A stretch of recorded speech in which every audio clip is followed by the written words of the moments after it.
Hey everybody, welcome back to the Mad LiberTEA Party, where up is down, left is right, and the rules don't matter because nobody fucking cares anymore and we're all fucking crazy. I mean, we're all mad here. Something like that. I'm feeling pretty crazy myself today. I hope everybody is doing well. I hope that, there are people here. Hi, y'all. I hope We that you already guys have are, people here. yeah, I hope that you guys are ready for this pile of news that we have come together with.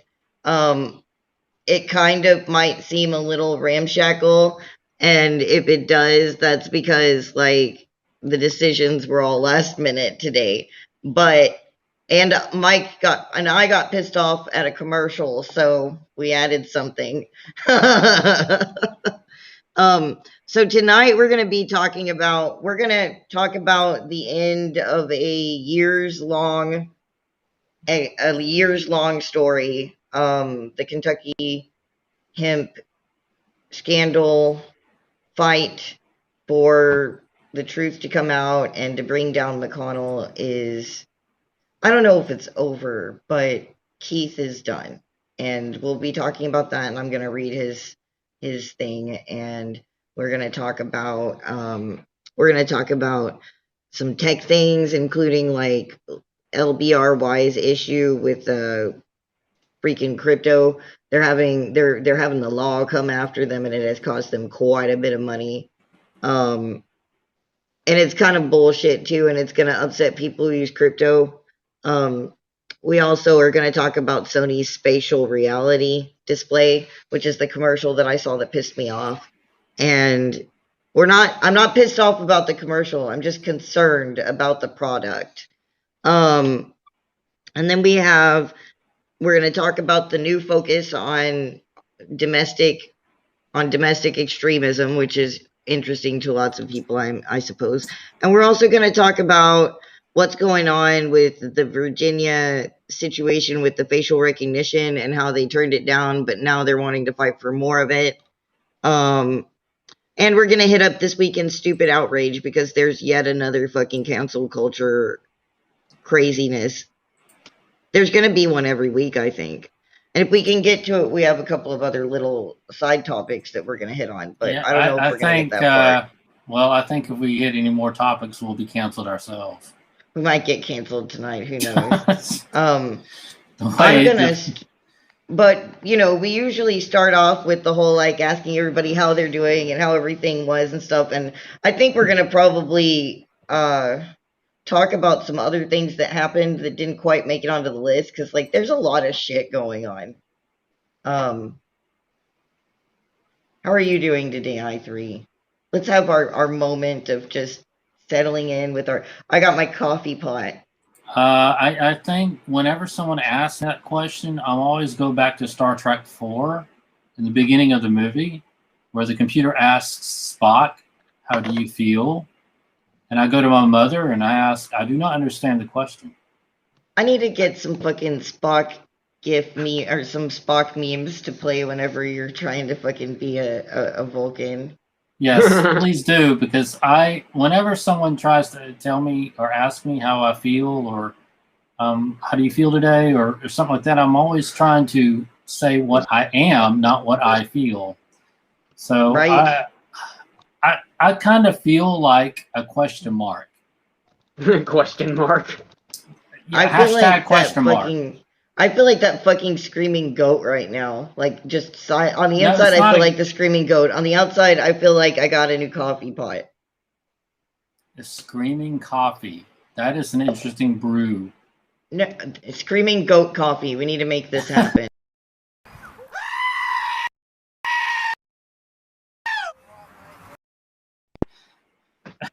Screaming goat coffee. Oh my gosh, I did not have... No, that did not happen. That did not happen. Nothing happened. What are you talking about? But put goat milk in your coffee. I like goat's milk. Oh, I do too. Goat's milk's not bad. What about you, Creep? How are you doing today? Well, let's see. The SDPD is now, let me just check my notes here. They are... God, he made notes about how he feels today. They're conducting raids on people who are feeding and clothing the houseless. yeah, that's where we're at now. Wait, raids? Wait, Yeah, raids. absolutely. So basically, there was a raid conducted over sometime last week. I believe it was a Thursday. And a couple activists who I shall not name for safety reasons. Yeah, obviously. That are well known for doing mutual aid and stuff of that nature were raided by the San Diego Police Department. The warrant was sealed. We don't know what the fuck it was about, but they raided them and took a bunch of their stuff and just kind of and detained one of them for about 8 hours from what I understand. There are some Do others. they still have people? That's kidnapping. That is fucking kidnapping. Yeah, that it's is flat out kidnapping. It was flat out. It's flat out kidnapping. It's the same thing kind of that happened to me, except for they held him for longer and they raided the house instead of just nabbing them off the street, but in broad daylight. So I don't know. I guess they're trying to be a little more careful. But yeah. Is there anything that people can do to help these people? Are there any funds or whatever? I will get back to you guys on that. There are. Let me know and I'll post it up on the social media and shit.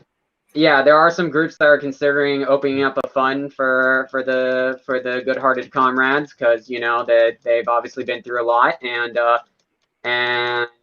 yeah, definitely. So yeah, I'll definitely get back to you guys on that if anything comes up. But yeah, stay tuned. If anything else comes up, I will let you guys know on that, because this is just basically persecution, because they know people who are very passionate about helping the houseless community have their grievances with the cops. In fact, when the picket happened in front of Mayor Todd Gloria's house, one of the older gents in the game, his name's also Michael McConnell, funny enough. Yeah, poor guy with the name problem. Yeah, with the McConnell's a very common good Irish name, but how dare he bring dishonor upon turtles everywhere? yeah, seriously. But yeah, his name Michael McConnell, houseless activist in San Diego, actually gave a little statement in front of Mayor Todd Gloria's house while we were doing You didn't happen to get a copy of it, did you? That would have been cool to share. I wish I did, but I didn't have any like footage or anything at the time. I left my phone in the car. It's kind of very secret for me, because if I ever get nabbed, they can just take my phone and keep it forever. And I mean, I already bought it. I already bought a new phone once. Well, we need to get you I need to just send you a fucking like a little burner or something to use. Yeah, I need to get a little camera again or something. I'll just hook up to something, and yeah, it's also data management and stuff. Oh yeah, if we get you a GoPro, you can use the Restream. Yeah, but so basically, yeah, he what the big thing he definitely recounted was that there was an incident actually where the cops like really fucked up this houseless man, and they actually they threw him in a trash can, and the guy like almost died. It was really bad. So like holy shit. Yeah, I know. So there was a picket in front of Todd Gloria's house, and a lot of dirty laundry was aired on his fucking porch. So I mean, I don't want to speculate too much, because that can get some people in trouble, but I think what I can safely say is that that I have my suspicions that they don't like how loud we're getting, so they're finding bullshit warrants to harass people. Yeah. So yeah, this is the it kind of goes to show you the police and the state can do things to fuck up your day beyond arresting you. They don't necessarily have to have anything incriminating on you to fuck with your life. So, that's why Auspex and keeping your identity as concealed as possible when you and being in block is a very important thing to keep in mind when you go out there. Yeah, unless you're just crazy like us fucking Yeah. boys out there with our fucking Hawaiian shirts, just be like, bring it, bitch. Like, don't fuck with me. Oh, I mean, don't tread on me. The same Yeah. difference. I mean, like, don't tread on me, don't fuck with me, fuck around and find out. Please don't. Yeah. Don't Just step a on squiggly snake. line that says don't. I saw that in one of the chat rooms Yeah. earlier. It was just a squiggly line and it says don't under it. And I'm like, I like it. For those Don't- people, like yeah. anyone can art. God damn it. Anyone can art. Yeah. We were having a discussion about if the anarchist political party, the ANCAP party, wanted to have a flag or a symbolic insignia of a snake. And so I was debating, well, if everyone else has one, why don't we have one? But if we have a snake and a symbol, then we're not centralized. We're not decentralized. So we had a little spat about, Why don't If- everybody if just make having their a- own flag and bring it with them every time? well, a flag represents centralized symbolism. And that's what our, we went off the deep end and said, well, if we actually think about a snake, we've actually centralized our thoughts. So Yeah. A little Yeah. bit. I mean, Antifa is very decentralized, and it's got its own flag. It's, I mean, a flag can just stand. I mean, it does. I guess in the ideal sense, it's centralized, but it's definitely not a. It's definitely not a state or an Yeah. entity. So that's Yeah. so I give Yeah. it. Well, I mean, we're decentralized as fuck, but we've got a bazillion flags that people use and shit like that, you know? But in Minecraft, Mike. In Minecraft. No, we actually use them out there in the streets. It's in the Oh, news. well, I can that's say good. it. That's There's good. nothing. There's I'm like, it's in the news. I don't have Yeah. to say in Minecraft after that. There's flags everywhere. and Flags also for days. and also the important part to realize about having decentralization is where you have decentralization, and where you want Right. decentralization is hierarchy. Everywhere. You don't want Everywhere. to centralize hierarchy. Right, Like right. you can organize Yeah. and have very like kind of have like a centralized idea, a centralized plan, or something like that, or Well, like there's or like a centralized kind of operation. But what the most important thing to avoid is having a hierarchical power structure, because that's how we lead to colonialism and toxic forms of And of authoritarianism and shit like that. well, authoritarianism and all that stuff. yeah. One went. Someone remarked about hierarchies in a natural sense, a natural hierarchy where people gravitate toward a certain idea or certain form of organization, and then something develops from there. It's not forced, it's voluntary, but it's not necessarily centered around one office, one building, or one political structure. Right. It's sort of Yeah. like, yeah, something like that, to where some people gravitate toward a hierarchy and some people don't, but they're still a part of the community. Yeah. Yeah. But anyway, we should get out to our. Okay. You still want to Yeah, get? we should. Yeah, I'll start with the key thing. Like, I'm Yeah. kind of upset about this, and for those of you who are newer, we'll give just a basic rundown. You can actually go back into our videos, and we have a playlist dedicated to the Kentucky hemp scandal. And basically, long story short, a good dude gets asked to come in and help bring in like an unheard of level of production in the hemp industry in Kentucky. Kentucky is involved with China. China and Kentucky both fuck good dude. Steal a shit ton of like hundreds of like 100,000 almost pounds or something like a shit ton of fucking pounds of hemp cannabis from this dude, and then it starts showing up on trucks that are being used by like the cartels to like move illegal marijuana. Now, I don't believe in illegal marijuana, but that shit's fucked up. He's been fighting against them this whole fucking time. They have had him arrested. They have pulled bullshit allegations on him. They've had him on the fucking run. Unmarked, mysterious black vehicles have tried to fucking literally kill him. It's been a really fucked up situation for this guy, and I mean, to be fair, he's a normie. He's not like us. He's not a free folk. He still believed in the fact that he could find justice within the system. He still has faith within the system and shit like that. He's not jaded like us. And he thought that he could fight and win. And I mean, you can win to a certain extent, but it was really hard. He gave up a lot of things. He was unable to be with his family. He had to be on the lam, like fucking McAfee, basically. And a few days ago, he released a statement to those of us who were trying to help him with his stuff, and it damn near broke my heart. But I can't say that I'm 100% surprised, because, like, I mean, this kind of fight requires a certain level of fortitude, and not everybody has it, and he is a normie.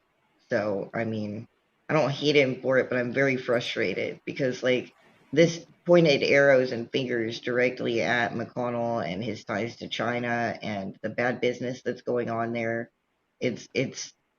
I'm pretty sure that most people are not going to give up or anything like that. We're going to keep trying to bring this corruption out. It's just the guy who was in the middle of it, who was the topic of it, has now... I'm just going to read it. And he just simply retired. Yeah. The Kentucky Hemp Project has been one of the most difficult projects I have ever worked on to date. I have given it everything I have and then some. Being a Marine is the most difficult challenge for me, as it consistently requires loyalty to serve the people of our great nation every day, no matter the cost. I have lost everything pursuing truth and justice, and have had zero support from any local, state, or federal agencies. This is disheartening, as I always believed our great nation would always get behind me if I should ever need the support of our nation. In fact, it has been the complete opposite, and this is why I have decided to give up being a Marine. They say once a Marine, always a Marine. For the first time since I became a Marine, I do not want to be a Marine anymore. I feel I have been let down by my country and almost everyone in it. It seems as if everyone is okay with how corrupt our nation has become. As a Marine, I have never been okay with it and have fought every day to challenge it. It has almost cost me everything. I have come to terms with not being able to fix or change the way things are being run within our government. My kids are all I have left, and I'm not willing to sacrifice them. They've been cheated out of having their father for too long. For the first time in my life, I'm going to quit something. Actually, I'm going to quit two things. One, I no longer wish to be a Marine or hold the title. Two, I'm no longer going to pursue truth and justice within the hemp industry. I ask that the people of our great nation find it in their hearts to forgive me. I feel like I'm letting the people down, but I feel I will be letting my kids and family down if I don't give up and quit. I miss my children so bad, and they miss me terribly. Please help unite my children and I. Right now, we don't even have a home anymore, and my children are living with their mom in a one-bedroom where they take turns sleeping on the floor, as there is only room for two of them in the bed. This breaks my heart, and I hope that this never happens to another family in America. Best. Admiral Keith B. Taylor, SCPM. ADM, I don't know what that stands for, actually, but this kind of shit breaks my heart, especially knowing that, like, when we first met them, they were, like, in a really nice houses. Like, he had multiple places, they had money, he owned he owned companies, not just the company, and this has literally destroyed him and his family. Like, just absolute, all they have left at this point is each other. And that's what happens when you try to fight within the system to get something fixed. when you try to fight against the corruption within the system, when you expect the government to step in and fix things for you. I knew this was going to happen. I didn't know he was going to give up, but I knew that at some point he was going to have to realize that the government itself will not fix these problems for you. That they are not here to fix these problems for you. And in his case, they caused the problems for him and then used him as a patsy and destroyed his entire family, his entire life, everything he has fucking worked for. I've never heard a Marine tell me that they don't want to be a fucking Marine anymore. And I don't like the military shit, but that shit hits me. I would say that this reminds me of certain Marines throwing their medals at the Capitol Hill during a Vietnam protest in 1968. It's not entirely unlike that. It's a similar respect of what he was doing. He's basically throwing his proverbial or his fictitious medals toward the government and saying, "Here, I'm done with you." I would just say to Keith, if you are listening, there are places that are outside the country that are welcoming to U.S. citizens. And I would love for you and your family to live out in peace on a tropical island, close to the U.S., but in proximity to where you are not on U.S. soil. That being said, you probably can't move at all because you have no finances to do so. And that being said, I can turn this whole negative into a positive. You just decentralized yourself. You've given up the Marine, which is part of the state. You've given up the hemp industry, which is still part of the state. Right now, it's still regulated. And a lot of people in California, and I know Creek can attest to this, the hemp and marijuana industry is highly regulated. The Californian government does not want you to sell weed unless you have a certificate, a license, or something that a politician says, "Oh, we give you permission."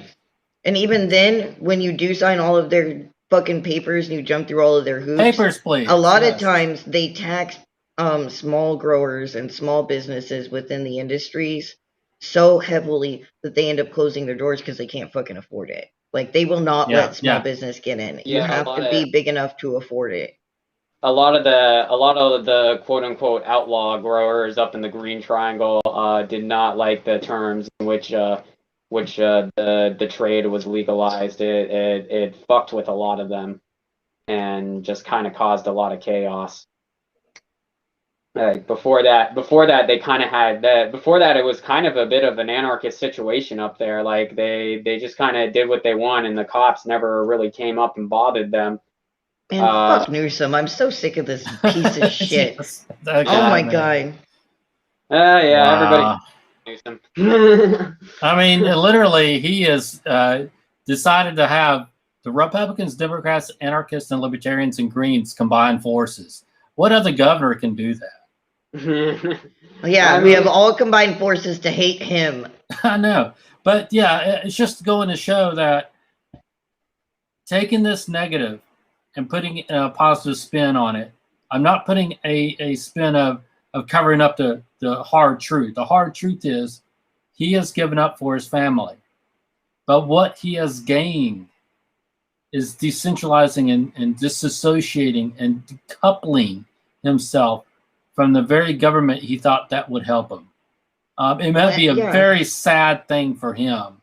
Like he may, like you said, he may be a normie in this regard. We don't mean that as a pejorative. We just means that. No, it's just where he's coming from here. If I were to decouple myself from the government right now, I'm like, okay, let's do it. I don't think a lot of people are willing to do that. No, and they're not. I understand for their various reasons and shit. But yeah, I understand the old adage, once a Marine, always a Marine, because I've been around that. I'm military, but I'm not a Marine, I'm military. And I work with Marines, and they dedicate themselves to being a Marine. No matter where you go, who you're with, or what they're doing. They're a Marine. And you know, because they act like they are still in the force no matter where they go. And it's like, we're up and at them at 5 a.m. Okay, whatever. Let's just go with the flow. But nevertheless, he's lost a lot. And I would say to Keith, the positive is you are now able to focus on something that we anarchists are almost to the point of embracing wholeheartedly, if not already are, that you need family above government. You need community above government. And more than anything else, you need to put yourself more than the government. And, well, and also, I mean, like, he even as a normie, stepped up to this plate. And when they tried to dissuade him, when they tried to bribe him, when they tried to threaten him, he continuously said, no, this is wrong. He continued to fight. He has made such fucking sacrifices in the face of this. Like, I've watched this literally change who he is. Yeah, he's grown older. I mean, you can see it in his face. Yeah, and this makes me so fucking, I mean, I'm not stupid. I knew that this was going to happen, and people around me who are close to me know exactly what I thought about everything that's been happening and stuff. So, like, this is not a surprise, but it still fucking kills me. It fucking kills me every time, and there are so many of us out there, like, just pushing back and fighting against this tyranny all over the place that are not well seen. Like, I mean, we tried to make Keith seen, but like it was a nightmare trying to get the story out. Nobody wanted to fucking cover it despite all of the evidence. And so like his voice went largely unheard throughout all of that. Can you imagine? I wonder how many people are out there right now fighting that battle and no one can hear them because they've been, suppressed or redacted. Yeah, it's like those people fighting against lockdowns or fighting against trying to open their restaurant again or fighting against, justice that some people are ignoring simply because you're the wrong type of individual for this month. You're the wrong type of flavor. We won't focus on you this month. And I'm like, no, that's not what we do. Or maybe you are the right flavor, but you don't exactly fit the proper narrative. You don't fit the proper narrative. And it's like, yeah, I just, for me, I'm going to wrap my comments up, is that he fought the good fight. He did not lose in which he went to jail for life. He did not lose in which he lost his own life. And he did not lose the opportunity to continue living his life with his family. Those three things he did not lose. He's still there. He's living to the point where he can see his children. There are some fathers that don't have that anymore because the DEA or ATF or some other agency decided to take him out. And he has his life. So I would say Godspeed, and just know that you're still welcomed on the show. I'm going to put out a olive branch. You're welcome on the show at any time. And I mean, like, obviously, if you ever decide that you're not fucking tired and you've gotten to a place where you can fight again, I mean, like, dude, I would fight this fight anytime. But those of us who are still in this broad fight against the tyranny that is happening every day in its various flavors and its various places, we have to not make the sacrifices of those who cannot continue forward in vain.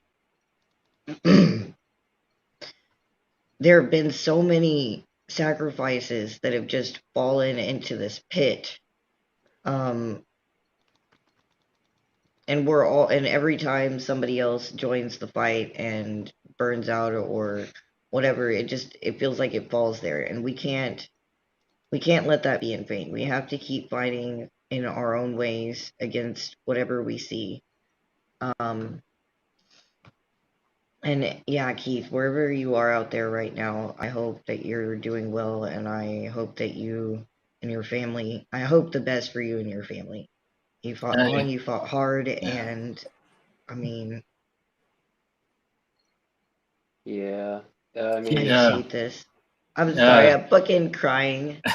Hibiscus, Timothy, I'm sorry, I'm looking at the comments backwards. We were talking about Keith Taylor, his fight and trying to gain his independence from government and starting his hemp industry has come to an end. He has officially done an open letter of saying he no longer regards himself as a Marine, and he's no longer going to fight in the hemp industry. So he's retiring from both entities, and that we were discussing how it's just that the government, no matter what, decides who is a winner when it comes to their version of what they want legalized. And in this situation, it wasn't them fucking punching down at like some poor dude who was trying to make his way. Like, they will take out the rich too. Like, they just shoot him up and spit him out. I mean, they nearly took out, if not took out already, they nearly took out John McAfee, who's a multimillionaire. He was hiding in Belize, and the CIA free John McAfee. And the CIA the CIA decided to go into the corrupt Belize government and frame him for a murder. So he had to come back in the U.S.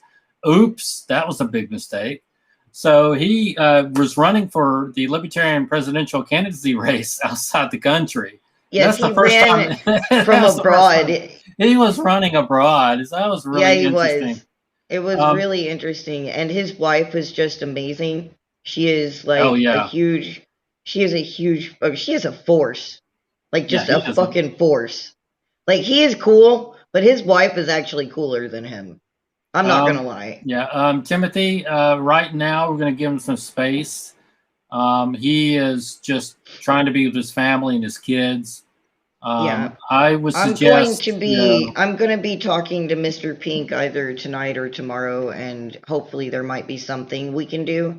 I'm going to find out some more. And I mean, if there are updates to that, since this is part of the Mad LiberTEA project, because it's something we've been following and trying to help with, I'll probably update on Wednesday during the Hatters Weekly episode.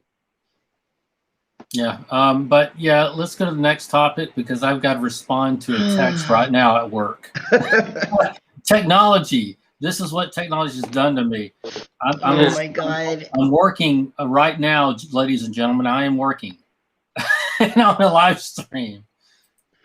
I will definitely let people know what there is we can do to help, because I have gotten attached to the people in this story, and I don't mean like fairy tale story. I mean like following this story the way I have, and getting so deep into the evidence. And I mean, I have lost weeks and weeks and weeks of sleep going through this and trying to make sense of it and put it in order. And I've just gotten attached to Keith. Keith is a good guy. Like, we were just helping him on this story and everything like that, but he treated me like we were friends. Like, he would text me at random to tell me like what cute things his fucking kids were doing, or just to randomly share music and stuff like that, like shit you do with your friends. Like, he embraced the weird immediately, and worked with us really hard on this. And he's just a good guy, and he didn't deserve this. He deserves to have his family, he deserves to have his rest, but he deserved to win. And I hate the fact that that's just not how the world works anymore. Our government has corrupted itself to the point where that's a fairy tale, and it shouldn't be. Fairness and decency shouldn't be a fucking fairy tale. It shouldn't be fucking naive. That's for certain. Next topic, Mike. Yeah. Next topic. What happened to Maxwell? He would do that so much. I know, he used to do that all the time. We need to invite him back on more often, because he's always like, if you guys want to chat, oh, come on. Like every single Monday, he's willing and able, isn't he? Yeah. All right, so next topic is kind of a two-parter. We're going to talk about some technology stuff that, I mean, like, technology we love with nightmares that we don't love, that come along with it, basically.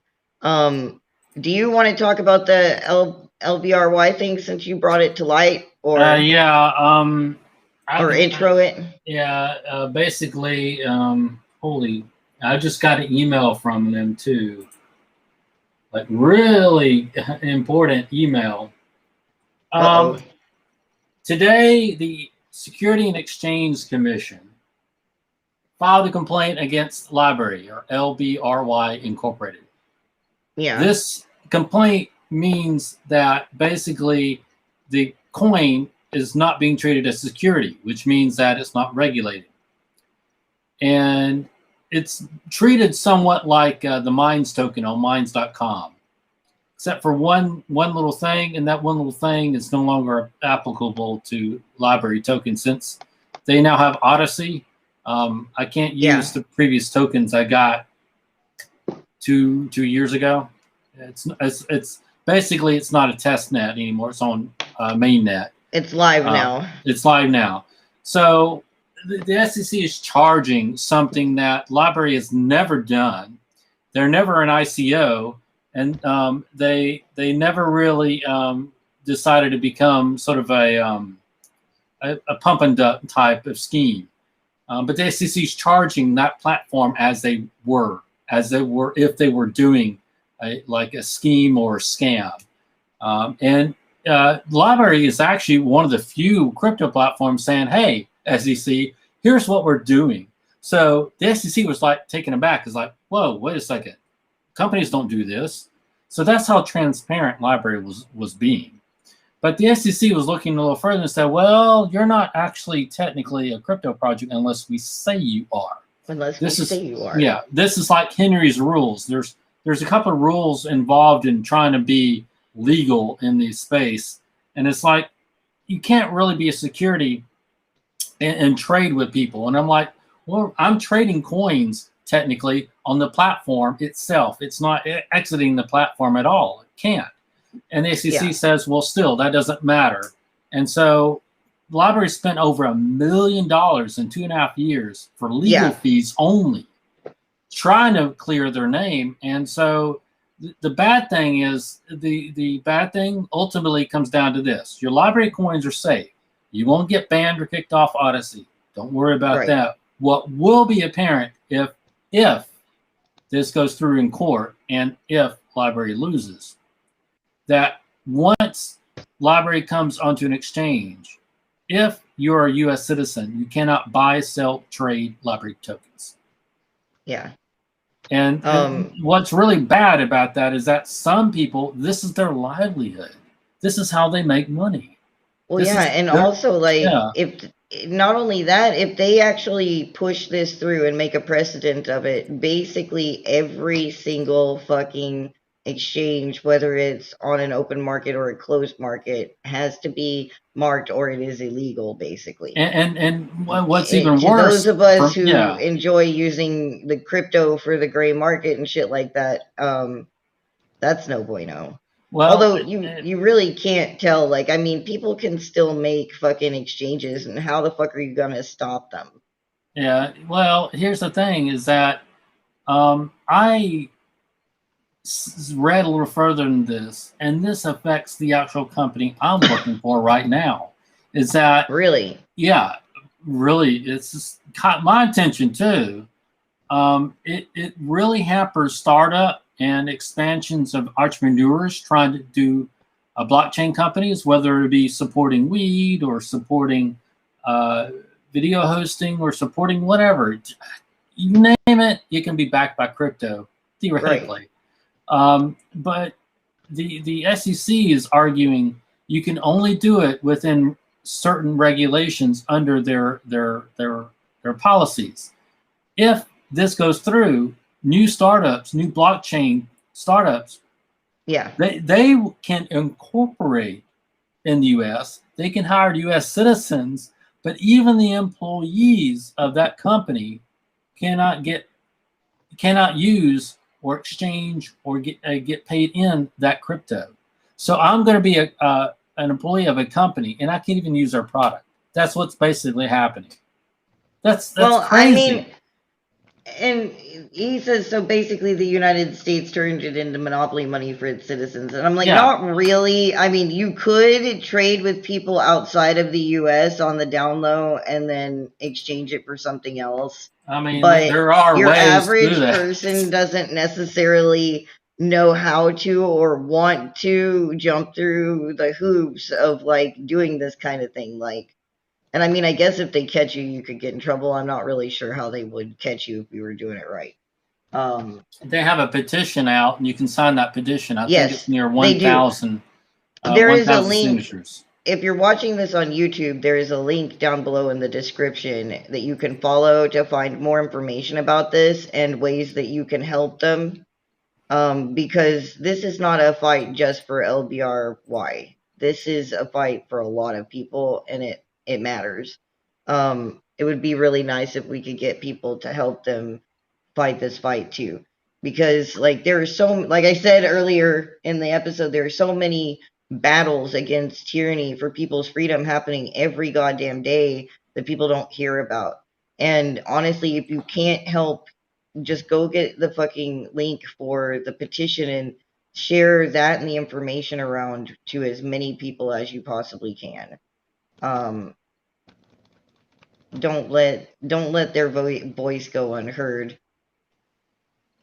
And yeah, that's just one of the. India has decided to dip their toes and to do a countrywide ban of crypto, which is kind of laughable. But also, they're how serious. Are you going to ban it? Like, how are you going to ban it? Like, prohibition doesn't work, one. And two, how the fuck are you even going to fucking know? Like, how do you even know? Yeah, I don't know. I think a part that's like going outside and saying, that's it. We're going to ban pollution from the air. And expecting it to work. Well, which pollution? I mean, there's all of it. They're just going to ban pollution from the air. And they don't know how, and they don't know why, and they don't know what kind. They're just going to ban pollution from the air, and that's it. That's it. Hey, Hibiscus, I'm going to give you this as a caution and this is what you can do. I wouldn't suggest using a VPN.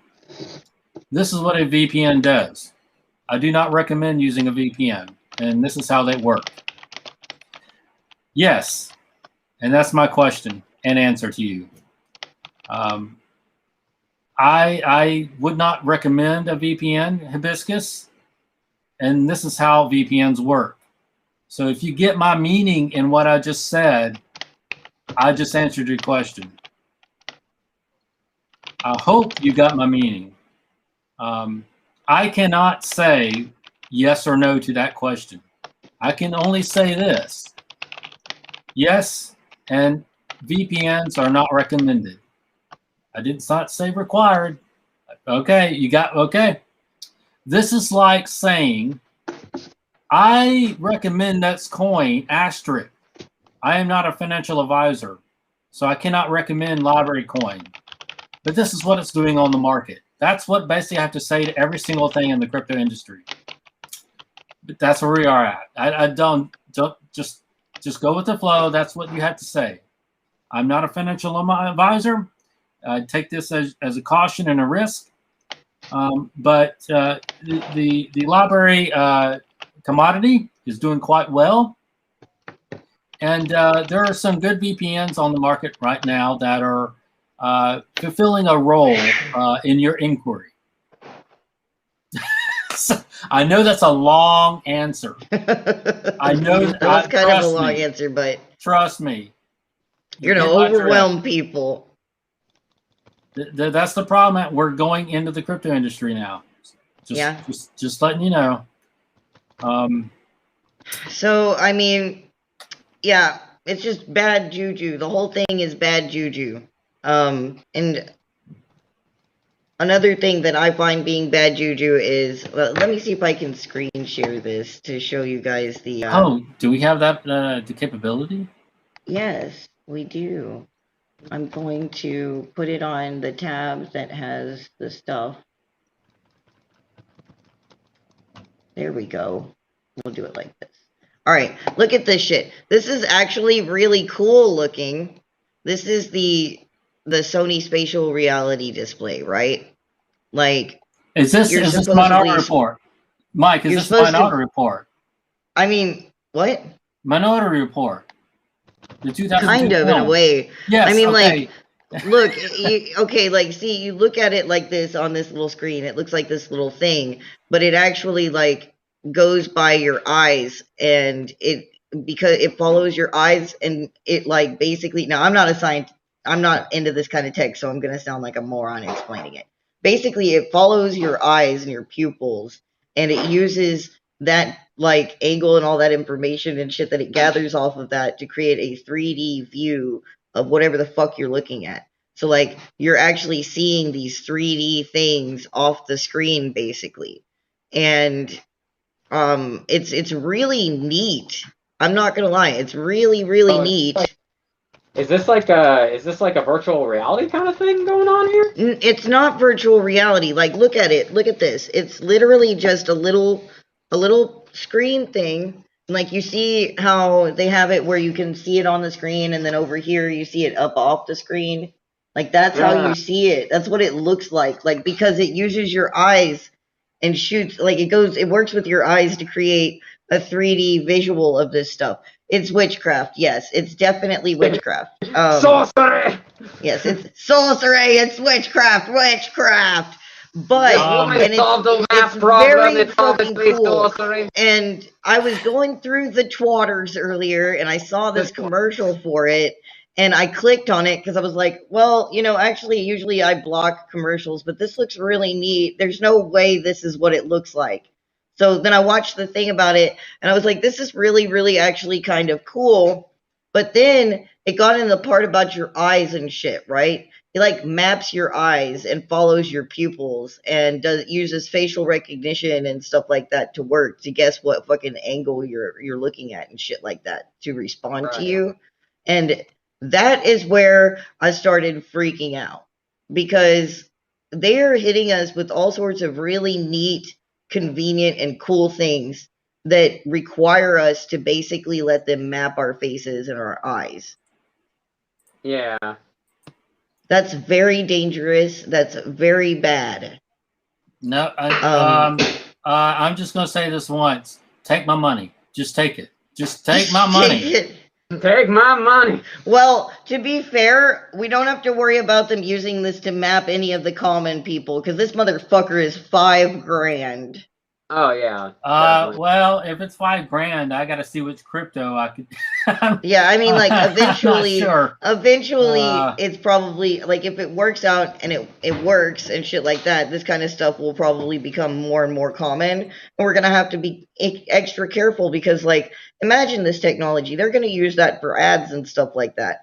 We have already seen them use like projection 3D for ads, which is actually really cool. I mean, I love being able to play, like, fucking soccer with my friends in the middle of the mall. Well, I mean, back when we used to be able to go to the mall, if anyone can remember that. But, like, you know, those are really cool. And people are gonna fucking love this shit. This is, like, fucking sci-fi and really nice, but, like, I'm never gonna be able to fucking use it, because it's never gonna be able to fucking see my eyes. Like, I'll be using these all damn day everywhere, instead of just when there's a camera around. I would say... well, I mean, technically there would be a camera around if I was using that thing, but yeah, if they're everywhere, I mean, like, imagine what they would do with this kind of technology once they are able to, like, make it easier to produce and cheaper to produce and shit. Well, right now it's at a price point to where I'm not willing to part my money with it, because I'm going to buy a crypto miner with that. I could buy a crypto miner with that amount. Yeah,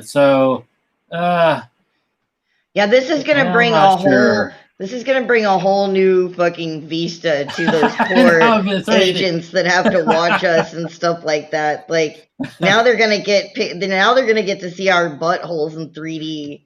They're going to see how Hey, we're not in shape because of the lockdown, NSA agent. NSA agent's going to look at it's like, hey. Oh my God. 3D, well, I'm not quite sure if I want to go that far. I don't want to. It's just, it's pretty cool. I don't know if anyone in the chat or anybody here has seen the movie with Tom Cruise called The Minority Report in 2002. Yeah. Yeah, I definitely saw that. He did use a technology that is very similar. Just like this, yeah. Yeah, and I said to people, it'll take about 20 years for this type of tech to come out. And lo and behold, we're almost at that point. You weren't wrong. You called it. I nailed it. I did not nail it. Realistic 3D dick pic rendering technology. That's what we're going to use it for. Like, I don't even want to lie. I don't even want to pretend. That is exactly what we're going to use it for. Realistic 3D dick pic rendering technology and like 3D boob pics and stuff like that. We're going to use it to send selfies and cat pictures. 3D kittens. I'm okay with 3D kittens. Send me your 3D liver kitties. I give me a prediction on when we're going to finally get self-driving cars, because like I want the freedom to get drunk as fuck at the bar and then just flop into my back seat and say "Home, James," and not have to worry about getting DUI. We're kind of. I'm gonna name mine Jarvis. But the only problem is that this is so bizarre. Is that the Highway Administration, the federal agency that oversees the Highway Administration.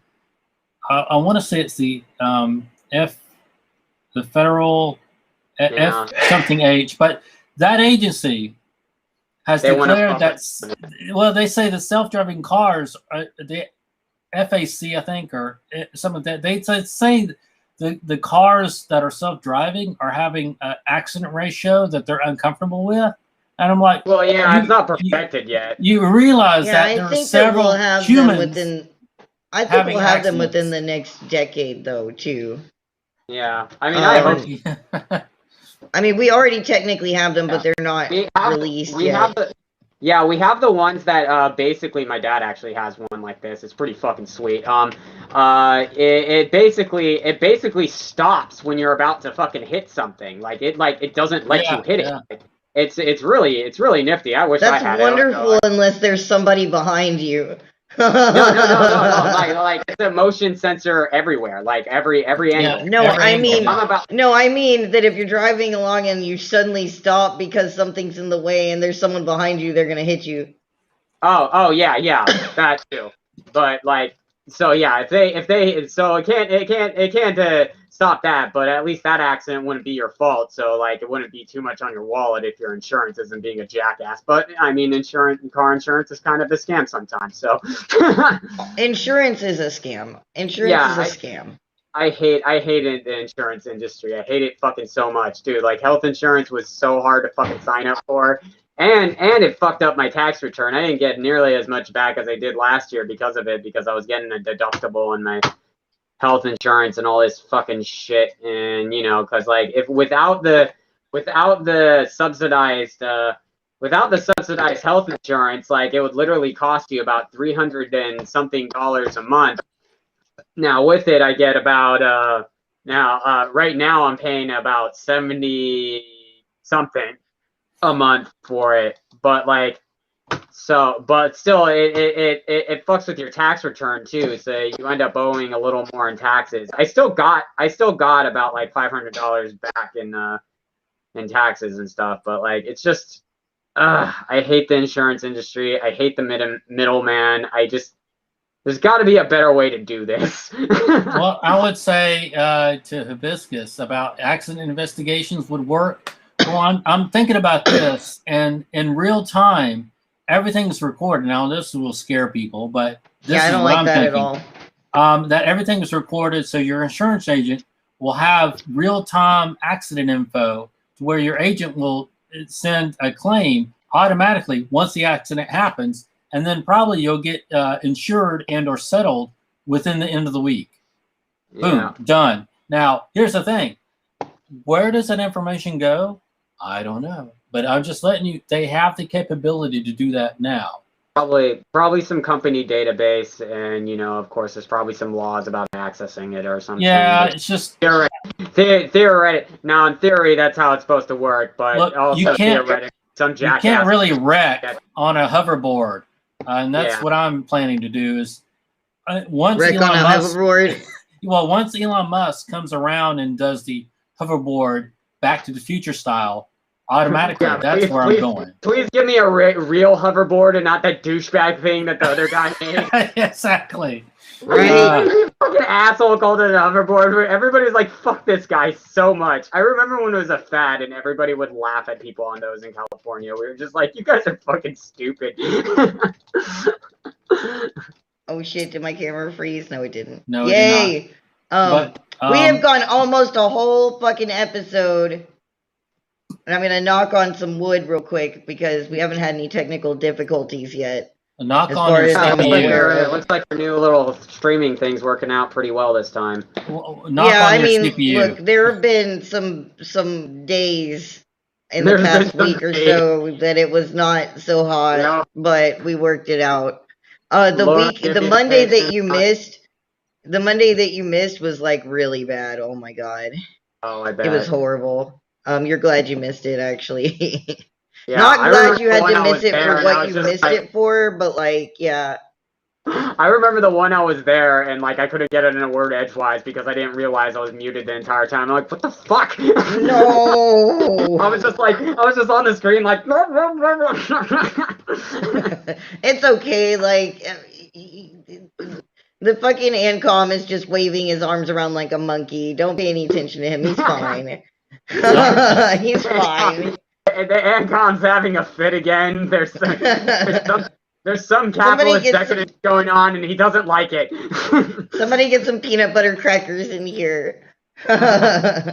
Okay, next topic. I'm sorry. I'm trying to keep us on track. I think we've done pretty good staying on track so far. So the next topic is something that we're all fucking aware of. Like, post 9/11 America has basically been one stepping stone after another, leading directly to complete and utter authoritarian tyranny over all of us.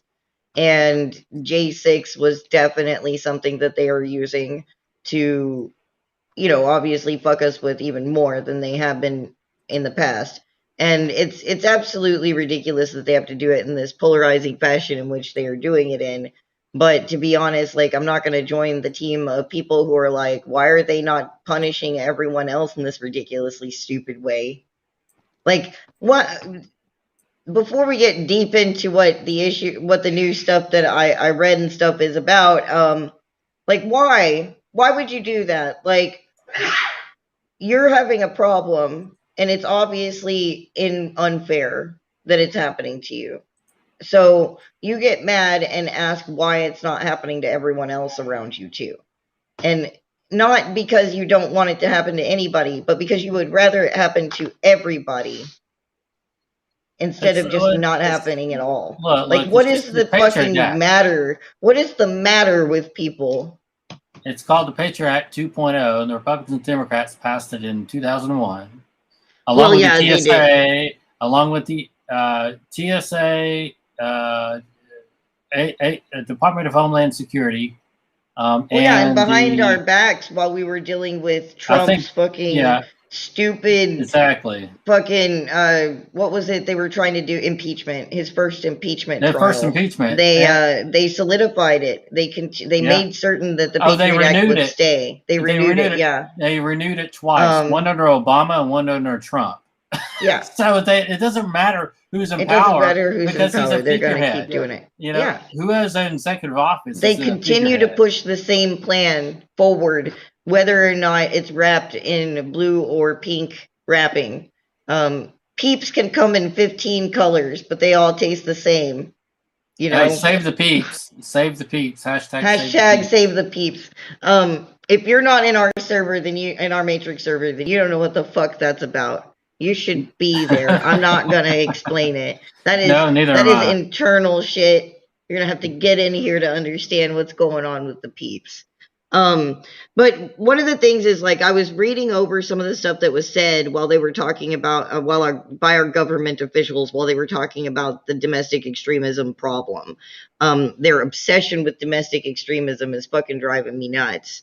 But some of the things that they wanted, I don't know if everybody is aware of some of the new stuff that they're saying that they want, but like, they're trying to weigh in now whether they need to like make a whole new fucking like section to specifically like focus on domestic terrorism. That's another fucking alphabet group, basically.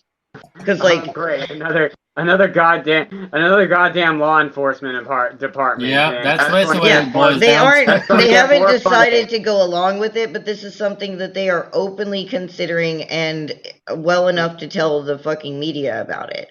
And like, that is ridiculous. Like, why? Why do we Even need a if- new guy and a new branch and all this other shit? I don't understand. Like, yeah, I mean, come on, right wingers. Even AOC knows this fucking shit is dumb. Like, she knows we don't need Well, more money.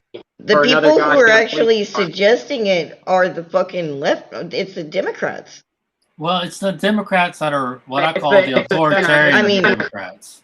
It's It's the the same center-right group no matter crap. what you call it, but it's The the Democrats authoritarians, that want Mike. it. It's The bipartisan fucking statists, authoritarian. God damn it, Statists, fucking thank you. statists. Yeah, We should they just don't- say statist. Not only that, but like one of them was talking, and they said, and it says that like the Texas Congressman Michael McCall is going to reintroduce a bill that would apply similar criminal charges to international and domestic terrorists. So they're working on combining the two terms into one, which means they're going to be able to treat their own citizens like they're Al Qaeda with the even, well, I mean, they already do that, but they're going to be able to do it with the support of the masses, basically. If you don't Because it's support law, the state, and our yeah. our society has confused legal and illegal with good and bad. Like if you don't support the state, you become a terrorist. That's eventually where we're going. Yeah, that's down. what we're working towards right now. Anti-state. They have tied libertarianism and anti-state sentiments into domestic terror, into domestic extremism, and now they want to tie domestic extremists to like international terrorists. They want to tie those two things together. You know, this whole thing, I mean, anybody in the military could probably tell these people this was a dumb idea if they actually thought about it critically. Because they know it's a bad idea. What did every military commander learn when they were fighting insurgents in places like Iraq and Afghanistan, et cetera, et cetera?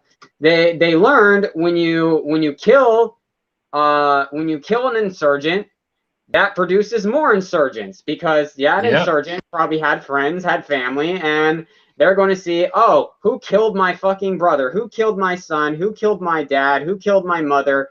Et cetera, et cetera. It's the United States imperialist. So I'm going to join this extremist group. Now, of course, I'm not advocating for Al Qaeda or anything, because they're obviously psychos and fucking authoritarian, and they fucking chop off people's heads in the desert. That's not acceptable. That's not cool. You know that's why. But you're making the case for these extremist groups. Now you're trying to create an armed domestic military force, cops, pigs, to put the boot down on these people more, and therefore you're going to produce more insurgents, more extremists, and it's just going to grow the problem more, and you're wasting your resources. If you want to stop extremism and domestic terrorism, well, maybe the government needs to get off its ass and do its job, which is look after the welfare of its people and its citizens, and actually invest. Yeah, but you know it's not going to do that. It's not going to do that. But we know it's not going to do that. But like, it's just like, it's like they're so stupid and so fucking idiotic in their single-minded everything looks like a nail when you have a hammer ideology that Yeah. that they're doing something that's counterproductive to their goals. Their Well, yeah, and goal at this point, is they genuinely want to stop domestic terrorism and domestic extremism because, you know, yeah, there are some pretty fucking bad right-wing groups. There are some pretty that cause a bunch of chaos, or and you know, I mean, there's eco-terrorists on the yeah, left. There's and then fucking there's all like, sorts you know, of crazy shit out yeah, there there's that you there's might eco actually terrorists. want to be protected from, but they're not Yeah, going to yeah, protect like you there's, from that. I mean, yeah, there's We I mean, know there's a damn whole well branch of that they're fascism going to. yeah, there's a whole We know branch of damn well fascism they're. that's called eco-fascism. Oh, But like, you sorry. know, there's a lot of crazy individuals out there, and you know, you know, some people who are in government might genuinely want to protect their citizens. But Well, yeah, but you yeah, know you that know, they're doing this to come after Antifa and like Threepers and boys well, yeah, and they're stuff doing like it. that. They're They're doing not it. using it to do what they are saying they're going to use it for. Yeah. They never do that. They're going to Yeah. use it to target citizens of their nation and people who live Yeah. in the area of their nations. For those of you Yeah. who Yeah, I don't mean, we believe all in know citizenry, we all know how this is going to turn out. But yeah, my point. But like I said, let me just to reiterate my point one more time. Like, yeah, just it baffles me that if they want to, if they like just the old Roman fucking idea could figure this out. Bread and circus. Give them bread and circus, and that'll stop the fucking terrorism and extremism. If your people are happy and content, they have no goddamn reason to fucking pick up an AR-15 and blow up a government building. Like, just do something for your people. You have the resources. You can do it, and it's a lot easier than fucking running a goddamn campaign against an infinite amount of insurgents popping up and playing fucking whack-a-mole. And it's called because of the insurgents, it's called blowback creep. And I think a general mentioned this early in the early 2000 teens. The blowback was basically the insurgency that was caused by us going into Afghanistan and Iraq produced Taliban and produced Al Qaeda, and this blowback continues to this day. Yeah. Oh yeah. And it's something that we don't really think about. Internally, you're going to have blowback domestically. Now that blowback it right seems now like every damn day when we look up, they're adding new shit to it. Like it's growing, and like the few normies that I still know and the non-normies that are around me that are not like fully in it and shit, a lot of them are acting like this is just not happening, or it's not what you think it's going to be, or whatever. And every time I have been like, this is going to turn out badly in this situation, it's turned out fucking badly. So like, I don't know when I get to step over from overreacting to this always fucking happens. Like, when do we get to do that? Like, I mean, I've already done that. I don't give a shit if people think I'm fucking crazy about it or not.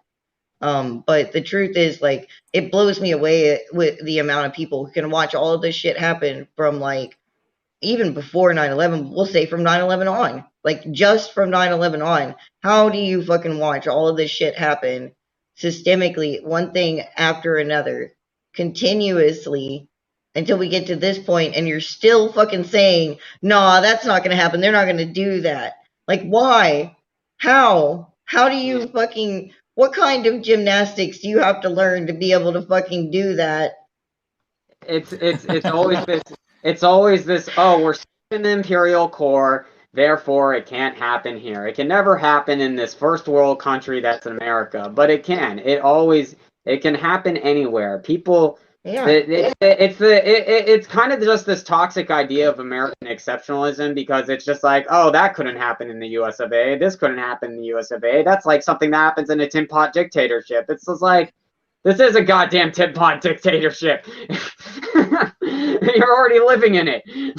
And Oh my God. the irony is that the people that are calling us terrorists are the true terrorists themselves. Well, yeah, I mean, like, for the most part, like, right now, the people that they're calling terrorists are people who go out on the street and do, like, mutual aid and protest about things, and then they go home and they're fucking sleep. They go home and they're relaxing, and the fucking authorities are looking over all their drone footage and shit, and they're just showing up at people's houses and getting them. Like, that actually happened here in sleepy-ass fucking Little Rock. Like, they waited for these peaceful protesters. They were peaceful at this point.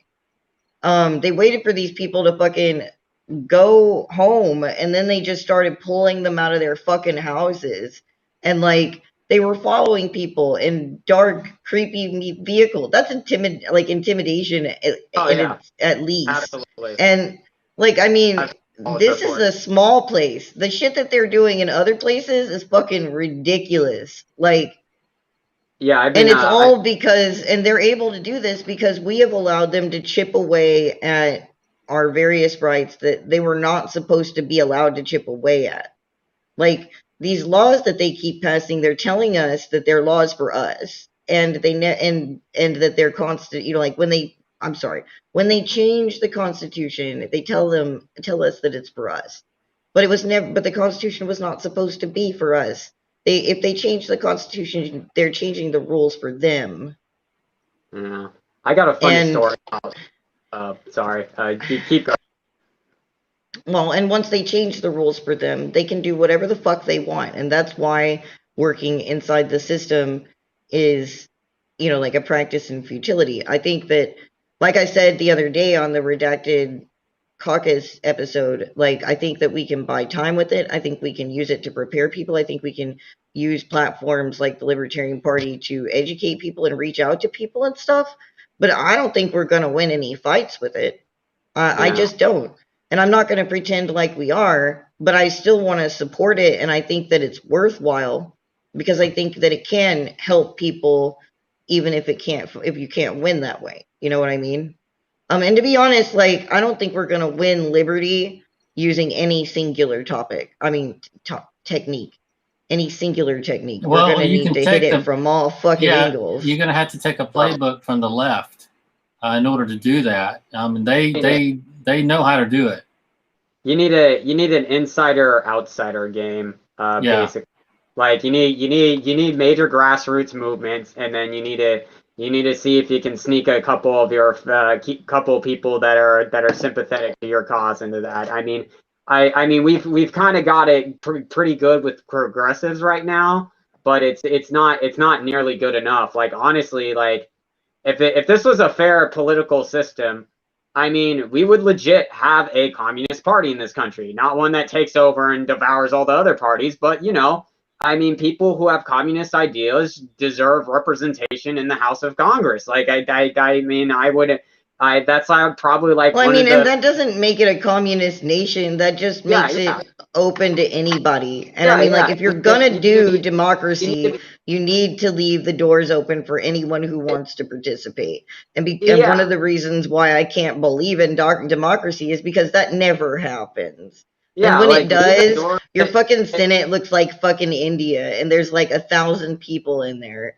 Yeah, like, leave the doors open to people who want to participate in good faith, and and there are actually communists who want to participate in democracy in good faith. Like, there are, there are other ones that just kind of want to get in there just to show how fuck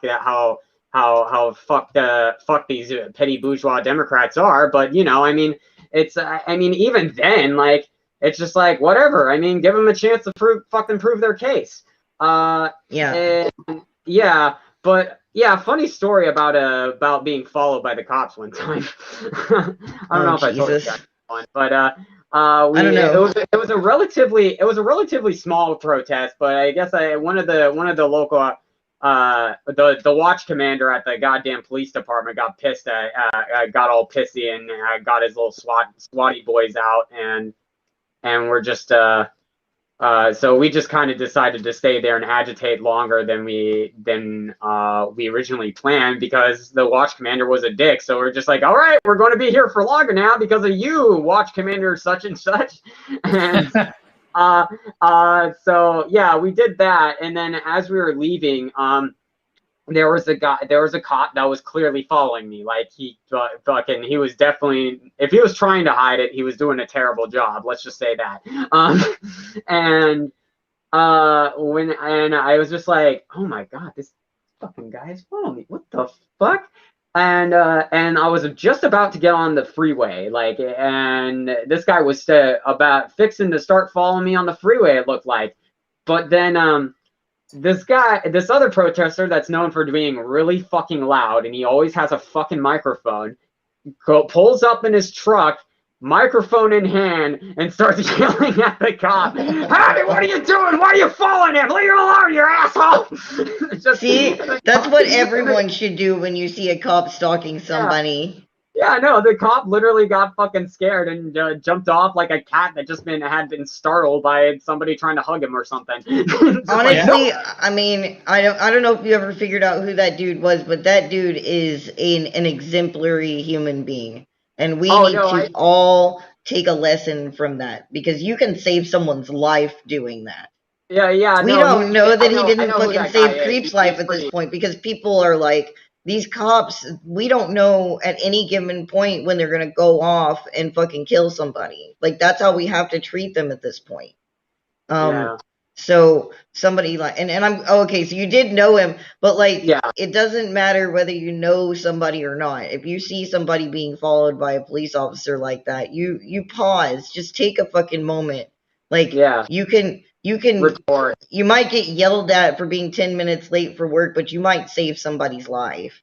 You pull your fucking camera out and you start yelling, asking what's going on, demanding to know as a citizen or whatever. At the very least, engage in cop watch, because I mean, if they know there's a camera there, they'll like make yourself, like, you don't even have to necessarily yell. I mean, in that situation, yelling was probably necessary because it was out of a car. But like, you know, if you just see some situation on the street, like, pull out your camera, just kind of stand there and fucking put fix it on whatever cop's there, or just the whole situation in general, and just sit there, and you know, the cops will look your way and they'll know somebody's recording, and at that point they just it usually ends up a lot better for whoever is being hassled by the cops, because you know, the cops don't want to be caught on camera doing anything bad. Like, even if they know they got like body cams, and sometimes that emboldens them, because they're like, oh, see,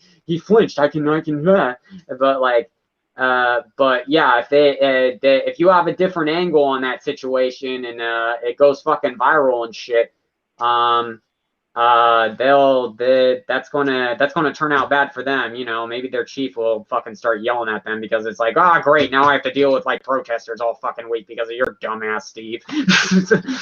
Yeah, and I mean, you never know. Also, like, if you put a video out there like that and it goes viral, like, the news stations might pay you for it.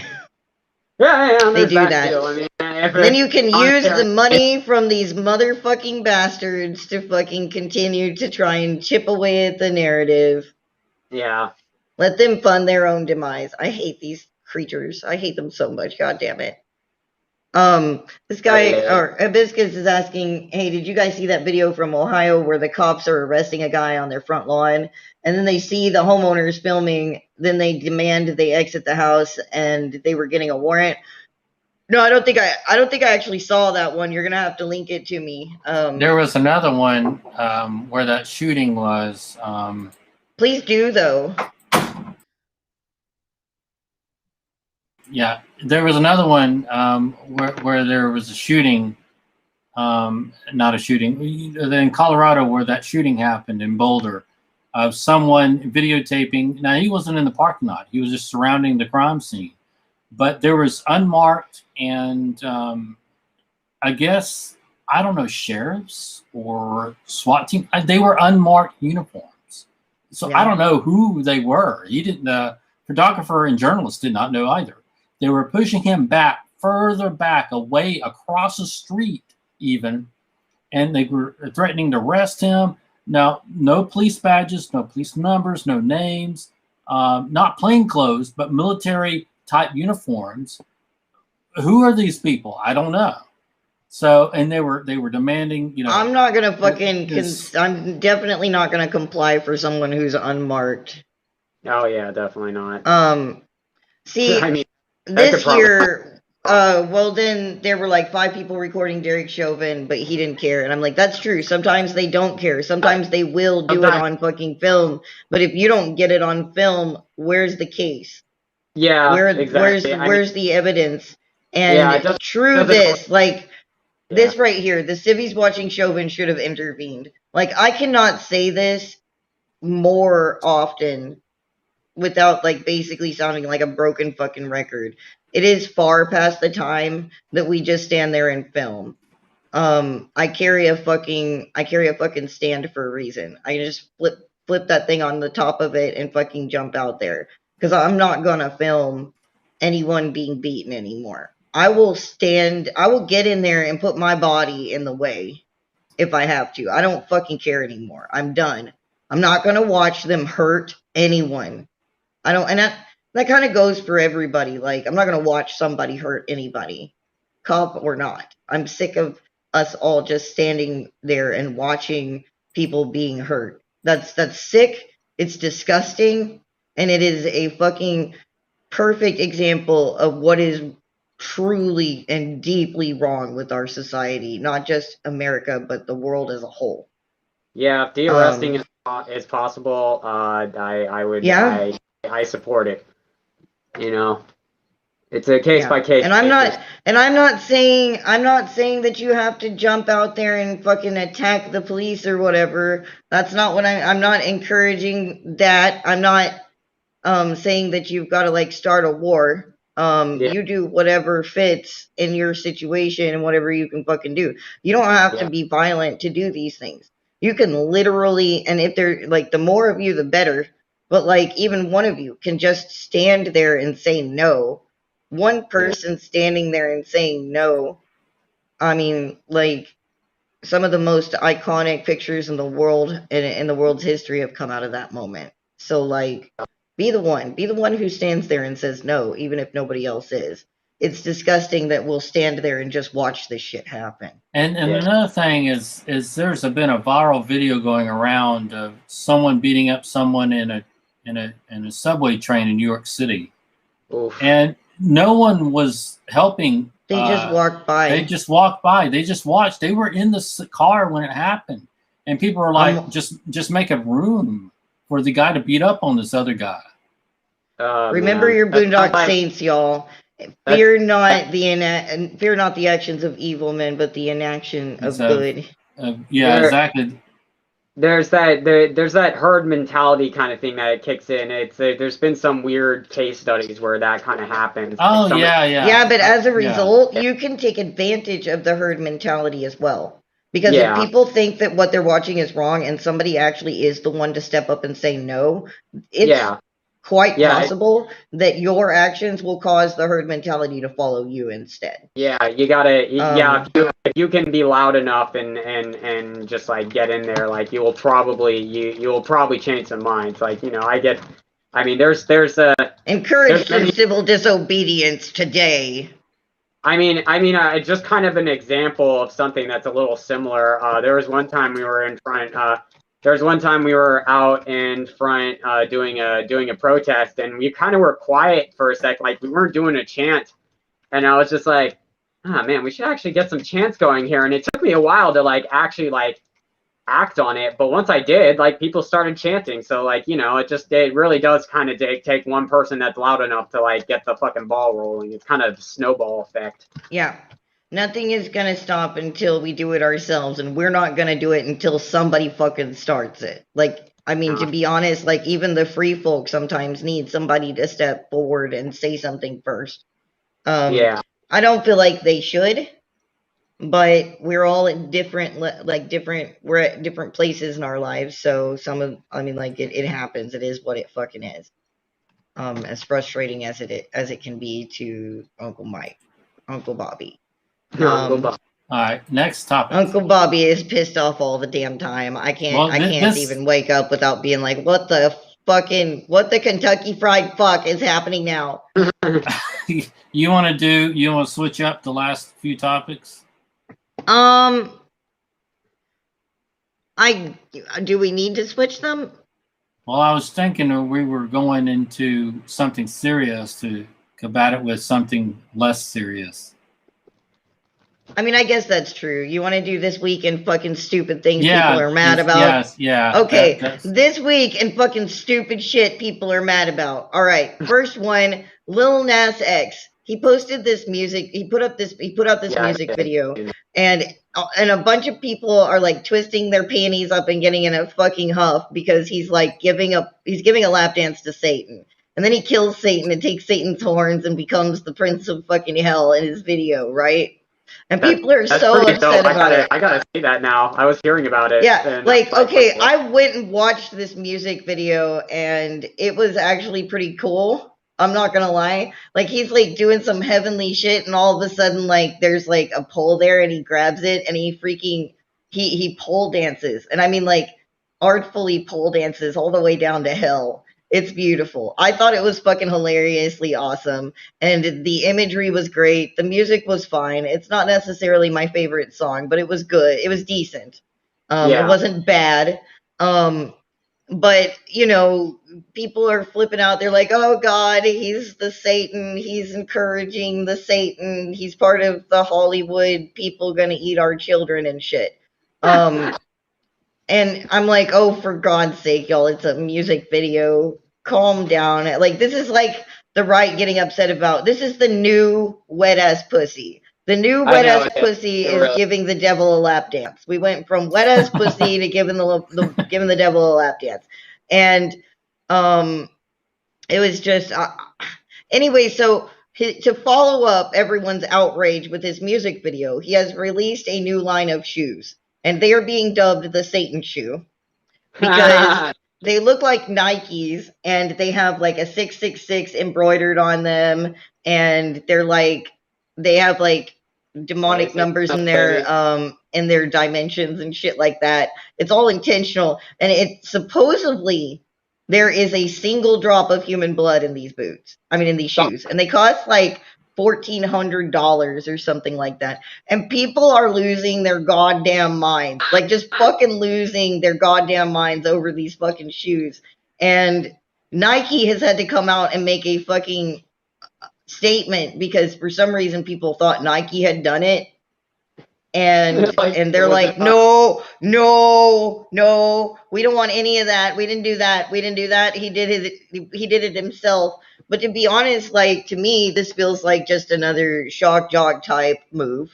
And I don't see anything fucking wrong with it. Like, we didn't lose our society when Marilyn Manson did it, and we didn't lose our society when fucking Elvis Presley did it. And, you know, we're not going to lose our society with Lil Nas X doing it. Nobody, I mean, like, I don't think anybody really cares that much. At this point, we've got our fucking left and right so fucking polarized that they will just scream their fucking heads off about anything. Look, yeah.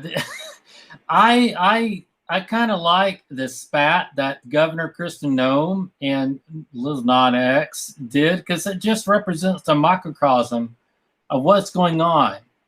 The people are focusing on anything but the elites. That's what is happening right now. So you've got. Don't look at us. Look at everything else that's going on. Yeah. So they're focusing on anything except for the stuff that matters. Exactly. It's like, okay, you. How about this? To those people that lean right, and correct me if I'm wrong, but wasn't there some issue over the Betsy Ross flag and the Betsy Ross shoes? Adidas did it. There's some other company. I thought that the Betsy Ross shoes were kind of cool. I remember. I thought so too.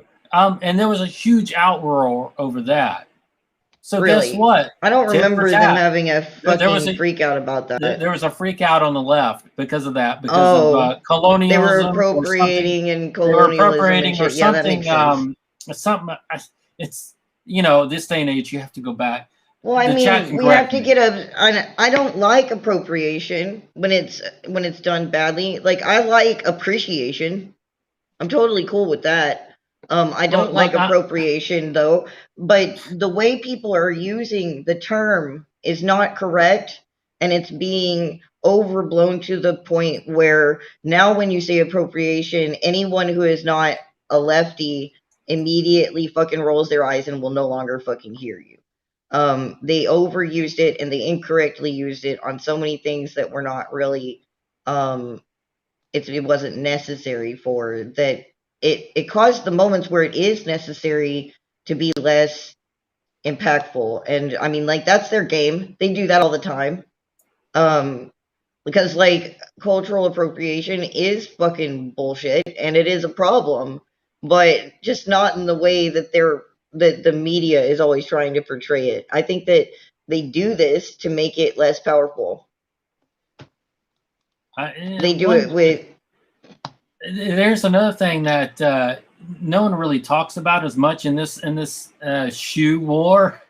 It's kind of bizarre. The shoe war. But China is now boycotting either the EU or North America over shoes that are not that are getting noticed, that are being made by the Uyghur Muslims as slave labor. So now China is boycotting cotton products made by Western companies. So why don't we just boycott everything? I don't know what. Just boycott boycotts. Boycott I don't know why I find that so fucking funny. I don't know, man, but Creep, it's just like everything is offensive. Like, let's just open this whole can of worms about 200 years of your bullshit. It's just like, okay. Nike pulls shoes featuring Betsy Ross flag over concerns about guys, racism. remember that shit you guys did? Yeah, exactly. This pretty much doing this headline over here. It's like Nike pulls shoes featuring Betsy Ross flag over concerns about racist symbolism. So Nike does two 180s. They pull racist shoes, then they're saying like, well, we don't want satanic shoes. And I'm like, what shoes do you want? Well, don't buy the fucking satanic shoes then, God damn it. Stop buying them. Don't look at them. If you look or speak about them, you give them power, and then they can take your soul and eat your baby. There's times where I think, and whatever you do, don't feed them after midnight, and don't invite them into your house. There's times where I think I'm in the Matrix, guys, because you know, like, you know, we got situations. Like a senator. Here's one situation where I thought there was a glitch. There's a glitch every day. There's a glitch every day. Yeah, we're having glitches all the time now. The Matrix is so fucked. We needed an update like 2 months ago, and they just never did it. There's a senator. His name or a congressman, I forget. Tom Cotton, right? Yeah. Oh my God. Tom Cotton, I'm sorry to say that that's my state. That's my state. Remember when Mr. Tom Cotton said slavery was a necessary evil? And his last name is Tom Cotton. Look, I actually like. I'm Tom Cotton. I was actually using the line. I was like, now is not the time to be going back to picking cotton. We shouldn't do that. We shouldn't go back to picking cotton. That was like when he was running. When he was running, and I was like, that was who Ricky was running against, if I recall correctly. And look at Hibiscus says the license has expired. We're 4 versions out of date, and the memory buffer is full. Yeah, basically. Yeah, that's Jesus. Look, we just go back to making our own clothes, and the way we do that is to ask our mother and grandmother, or father, or whoever is your guy, well, I mean, somebody you trust that can make clothing in your community. That's why we had to have the COVID lockdown, so they could go manually update the code in the birds because they were fucking up. You know, I actually found out about some spy technology, and I think I know where this fucking conspiracy theory is. The birds one? Actually, China's using this right now. It's not. I don't think it's as prevalent in the U.S., but there is actually a certain drone that does look like a bird, and like up close. If it's really up close, like it's very obvious it's not a bird. Like it looks like some like fucking, it was just like painted on or something. But yeah, like it's basically a metal drone painted like a bird, basically. It's very obvious. Yeah, so if it's really high up in the sky, it looks like just like a regular eagle and stuff, and it's just got a drone camera, and they actually use it to and like a bunch of scanners and stuff, and they use it to see like what you're posting on social media and shit. And like if you post something that's like, you know, against the Communist Party's line or some bullshit like that, your social credit score goes down. They have a social credit score in China. So like, and if your social credit score goes down, like, you know, you won't be able to go into certain restaurants. You might not be able to purchase a car or something. You know, you may not be able to travel. You may not be able to get the job you need. You may not be able to get the place in school. You know, just basically. They turn you into undesirable non-people, basically. Yeah, you know, it's very strange. It's something straight out of that episode of Black Mirror, where exactly. Man, Black Mirror is such a fucking terrifying It's not an instruction possibility. manual. It's not an It shouldn't be. manual. It shouldn't be. It shouldn't be. But nobody is listening. They were like, wow, this is a great instruction manual. And I'm like, no! Like, we're even having, like, the virtual resurrections. Have you seen that shit? No, have you seen the virtual concerts people are doing? They're basically everybody stands apart and the person gets relayed on a stream. But it's so ridiculous because the performer is not on stage. It's just, and everybody's social distancing. Yeah. And it's like, you can watch this in your home. We just need to start doing like virtual reality concerts at this point because people are too pussy to go to them. But yeah, it just, for one thing, it's a very apparent that the outrage culture and technology are going hand in hand now because we're getting outraged. Supply and demand, right? Yeah. We're getting outraged not over what technology is providing us, but what technology is doing to us. And what it's doing to us is basically just percolating our hormones to get emotions involved, and we're losing critical thinking. So I remember back in the day that there was keep on this thought. I'll be right back. Yeah, there was a situation where the right wing, religious right, were complaining about Marilyn Manson. Then they started focusing on other things, and I remember there was a huge huge uproar over Jesus and urine as art. I know you probably don't remember that, but it was like 20 years ago. But if you flip that, there's been situations where the left, at some point in time, I don't know when this happened recently, that certain movies, certain books, certain music just became offensive immediately. And I'm like, no, the artist or, you know, the creator said, oh, no, it's not racist. It's not, you know, colonist.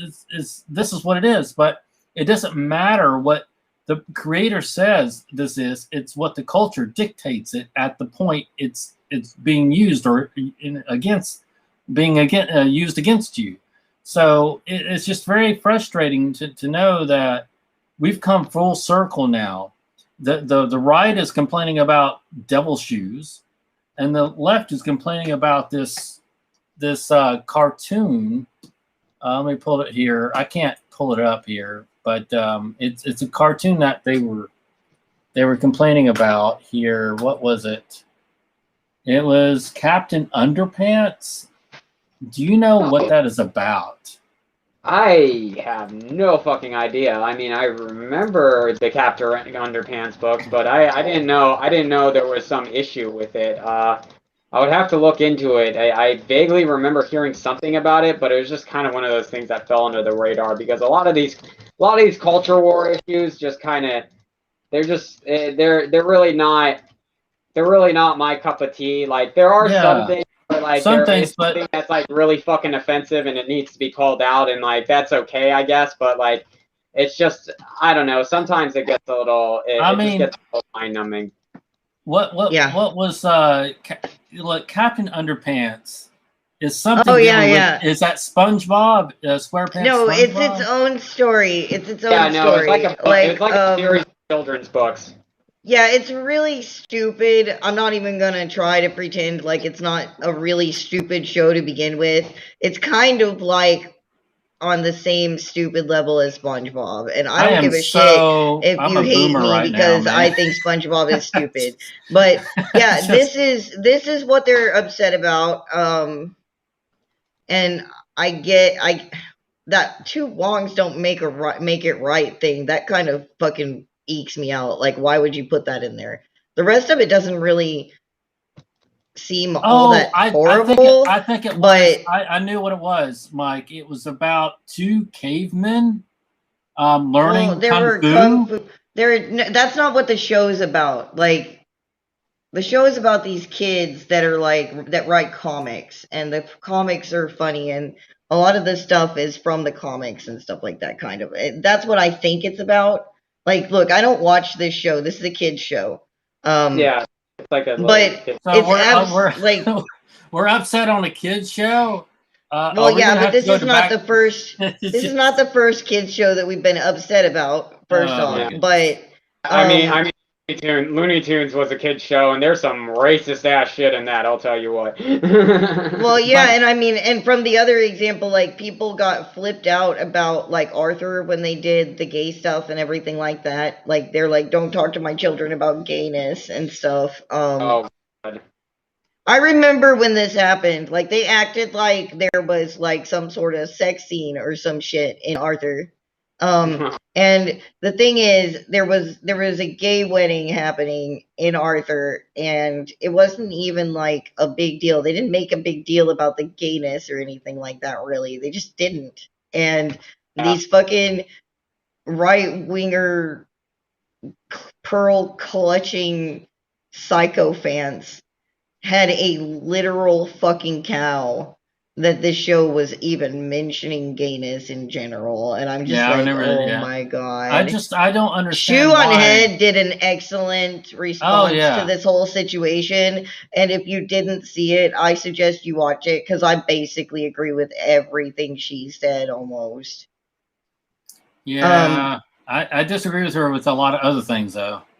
I mean, yeah, like there are times when I don't agree with what she's saying either, but like on that particular subject, I agree with almost everything she said about it because it was just, it's ridiculous. Everybody's fucking ridiculous. What is wrong with you that you have stopped screaming about the fucking kids in cages and you have stopped screaming about, you know, the homeless issues, the mental illness issues. You've stopped screaming about the wars. You've forgotten to scream about freeing Assange. Like, there's a bazillion goddamn things that we need to be fucking screaming about. And we are out there screaming about goddamn cartoon characters. That is what we are doing. That is what we are choosing to do right now. I'm kind of curious. If I wear underpants, I become a captain too. I mean, you got to put on a cape and only wear underpants. Like, this dude looks like he has pulled his underpants up to his nipples. Wouldn't that be affecting some obscenity laws, though, in public? I mean, sure, but if you're a comic cartoon character, you don't give a shit. Look, I'm just trying to be critically thinking about this cartoon, but I guess I'm not only in a child's cartoon that revolves around that revolves around the regular existence of a grown-ass man running around in his underwear bothering people. It's a felony in public. Yeah, in public. Do they complain about there are some problematic things about do they complain about they're complaining about, the only thing they're complaining about this cartoon is the fact that they drew Asians with like little slants for eyes, I guess. And that's anatomically correct. I'm like, though. Are you kidding me? This is like sexual harassment 24/7, and they're not upset about that at all. That's anatomically like, what are we teaching our children? What are we teaching our children? It is not okay to point out that Asians have slanted eyes, but it is totally okay to sexually harass everyone in your fucking city. It's just, for one thing, the whole cartoon itself is problematic, but it's also really stupid. Look, cancel culture is not canceling the war. Cancel culture is not canceling the extradition of Julian Assange. We're not canceling that. Cancel culture is not decreasing police. It's actually increasing police. Cancel culture is not focusing on the border now. They're not focusing on the border. What happened to the border crisis? Well, now it's a Democrat problem, so everybody who was screaming about it when it was a Republican problem has to be quiet now and toe their line. No, I refuse to be quiet. There's a crisis on the border. We have young children getting trafficked at the border. Where are they going once they come into the U.S.? Who's picking them up? Where are they going? Yeah, I just want to know, where's Ocasio-Cortez now? Where's she screaming about this now? As soon as her fucking team started playing for keeps over here with the, like they've got their people at bat, she just petered the fuck right out.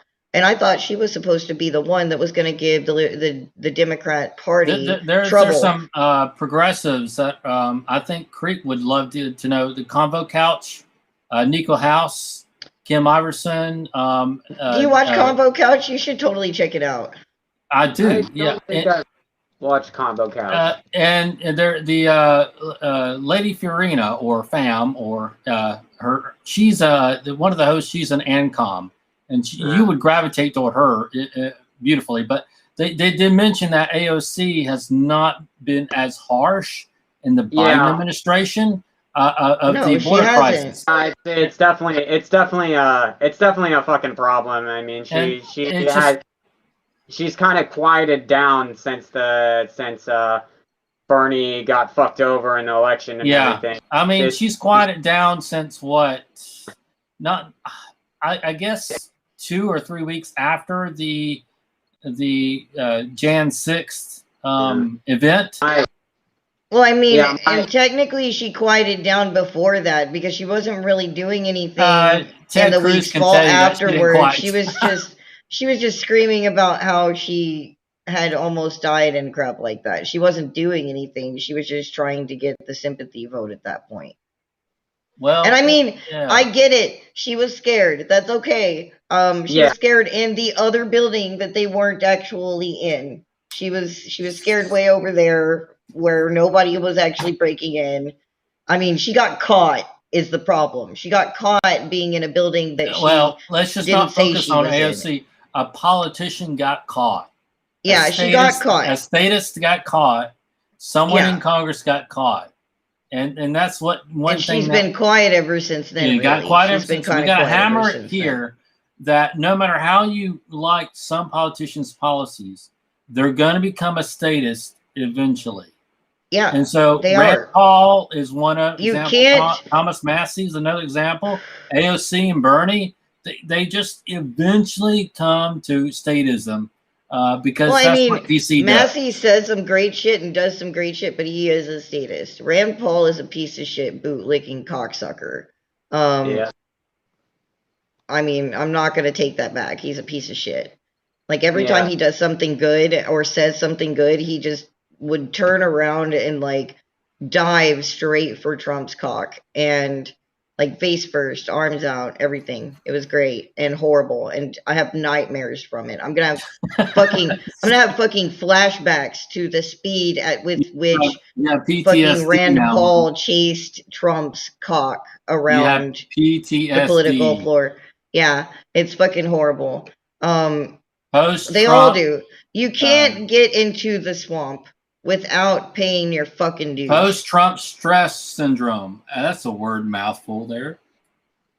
Yeah, the two parties are basically focused on trying to get things back to fucking normal. So no, they're not. No, they're not though. Like they say that they are. With one hand, they're saying, let's bring unity and heal our fucking nation. And with the other hand, they're like, but on the other hand, we're going to continue to like divide our nation as quickly and hard as we can.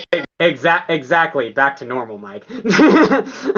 Well, okay, fair. All right, fair. Okay, I give you that one. You're right. You're right. You're right.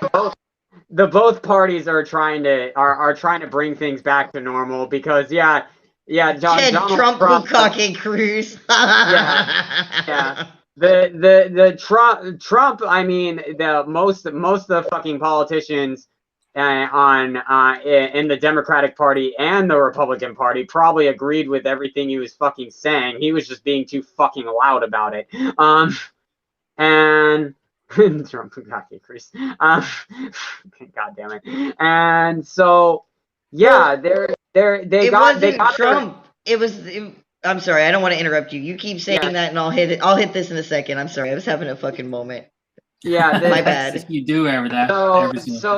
So they have their center right corpse propped up, and Joe Biden's a very boring fucking guy. So they're just trying to like usher this back into normal, so people don't stop asking fucking questions and shit. Well, I mean, he's very boring when he's not fucking falling downstairs and acting like he doesn't know what he's doing here.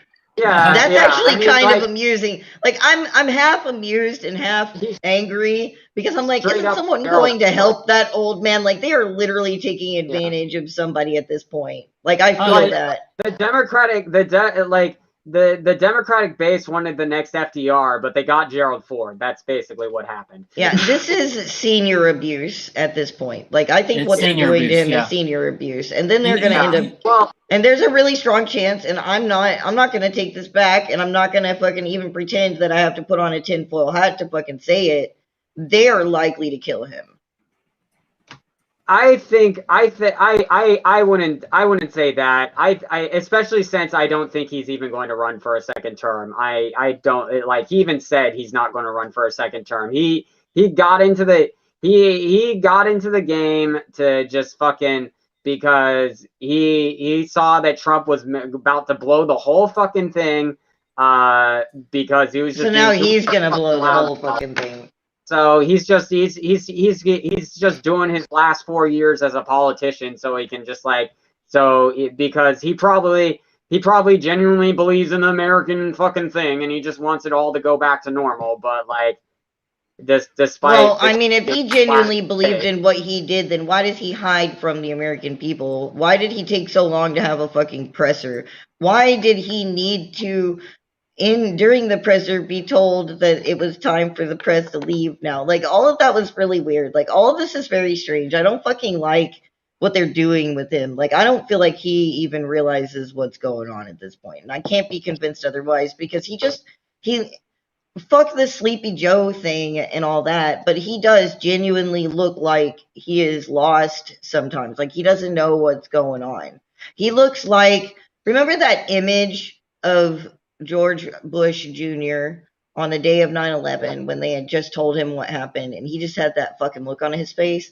That is the look in the eyes of Biden that I see regularly. Like he doesn't know what is going on or what to do. And when in the case of George Bush Jr., like if he didn't know that was going to happen, then I understand why he made that face given the situation of what he was being told. Biden is not being told anything like they just blew up a building with like a bunch of people in it in the middle of the fucking big ass goddamn city. Like that's not happening, and he has no reason to be making these faces. So why? I listened to the entire presser, Mike. Oh my God, did you? I couldn't do it. Well, how did it go? Tell us about it. What happened? Someone was critiquing it as it was going on, and I don't know how we got on Biden, by the way. But it's simply because the way the world works now, everybody is looking at this and saying, "Well, what's going on?" No one's getting really sort of up in arms.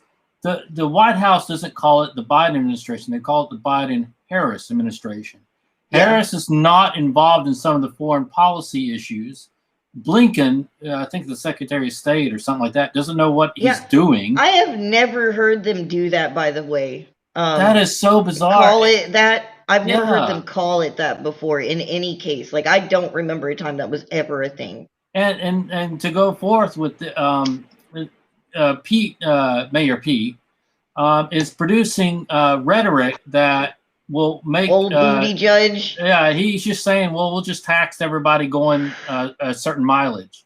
And I'm like, do you realize that's everybody in America? Oh, is that the thing where they want to tax by the mile? Mile. And Wyoming, out of all the states, proposed this first. Well, if you're going to do that, then just close all the roads and open toll roads. Fuck it. Just do toll roads. Don't take it out of the government's hands. Let them do toll roads. So we got all this happening to where the administration does not know what they're doing. Jen Circleback Psaki doesn't call it the crisis of the border and says, whoever's there at the border, the HHS, Human and Health Resources Secretary, and some other person there, the DHS Secretary, I think, they're at the border. But what they're not doing is they're not going to the root of the problem. They're just making sure that the problem doesn't exist further into the country. So they're like, okay, the problem exists. We got an issue. And, you know, whatever, NASA's helping them. And, okay, just don't go further into these areas that are democratically oriented or whatever. They're not going into Central America and asking the heads of state there. They're not going to Mexico and asking the heads of state there, hey, how can we help your country that we kind of hurt years ago? They're not doing that. No, they're not. And they're not going to. Yeah. And so... I mean, I hate to be that way, but they're just not. And so they're going around doing this. Whatever happened to the $2,000 stimulus checks? Whatever happened to getting $15 minimum wage? Now, I'm not for this at all, but the rhetoric has seemed to die down immensely. What's going on with this administration? And it's simply because it's not that people don't know how to do their jobs. It's that they don't want to do their jobs while being in power. They want to remain status. They want to remain in power. They just don't want to do the job of what they were elected to do so or selected. The left is not surprised on all the reneged promises, and this is why people who were even like progressive, even just like straight social dems and progressive, did not want Biden because it just makes the Democratic Party look stupid, and at this point, and like even if you believe in just like being like a social democrat or even just a liberal in general, like you're probably looking at the situation and are like, you're going to get fucking Trump reelected again. Like exactly, there's a huge red wave coming next year, and the Democrats are not even looking like, they don't exist now. Republicans don't. They don't exist. You serious? I mean, there's 70 million plus people that voted for Trump at last election. He gained 7 million new Let's not be silly. I don't understand why they exist, but they exist. It's just crazy. If they lose any seats in the House or the Senate, like they lose anything, I mean that just kind of pretty much proves it. Yeah. Like, yeah. I mean, there could also be the progressive. That's one way to fucking put it. Backlash, and just like we get a bunch of fucking people like who's that gal that's running? I forget. She was on Nina Turner. She's running. Yes. A lot of people have eyes on her, and like she's like more radical than Bernie and a lot of shit from what I understand. So I mean, if Nina Turner gets in there, I think the progressives might have some good chances, because what the progressive Democrat wing needs, like the people who actually believe in this shit need is a good fucking enforcer. You need somebody who's not going to take any shit and just get shit done. And that's somebody like Nina Turner. There was a time when Chuck Yeager from Young Turks was actually running for Congress, and like, yeah, you need somebody who's fucking loud and will like basically pull a fucking center right Democratic side and just say, hey, listen, if you don't pass this fucking Medicare for All bill, I'm gonna bury your ass. Your career, you're fucking over. Like you need there's not that person you need anymore. somebody who can literally Yeah. who literally has the fucking cojones to grab Nancy Pelosi by the throat and just be like, listen, bitch. Yeah, but see, there's not anyone that you can yell at. Like you can yell at Trump. There was a specific person you focused on. Okay, now try to put that in the Biden administration, or at least in Congress. Is there a specific person, a Democrat, that you can pinpoint, say, yes, I can yell at that person? And I'm like, who? There's Nancy Pelosi. There's a lot of center right, like Kristen Sinema or whatever. Like Cinema.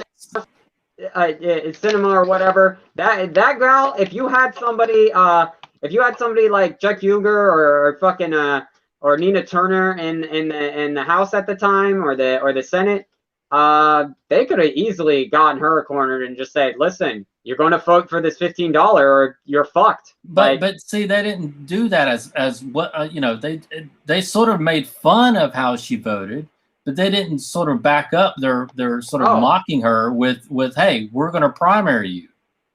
Right. Yeah, they're I mean, she may very well get primaried, honestly, because like a lot of people are fucking pissed about that.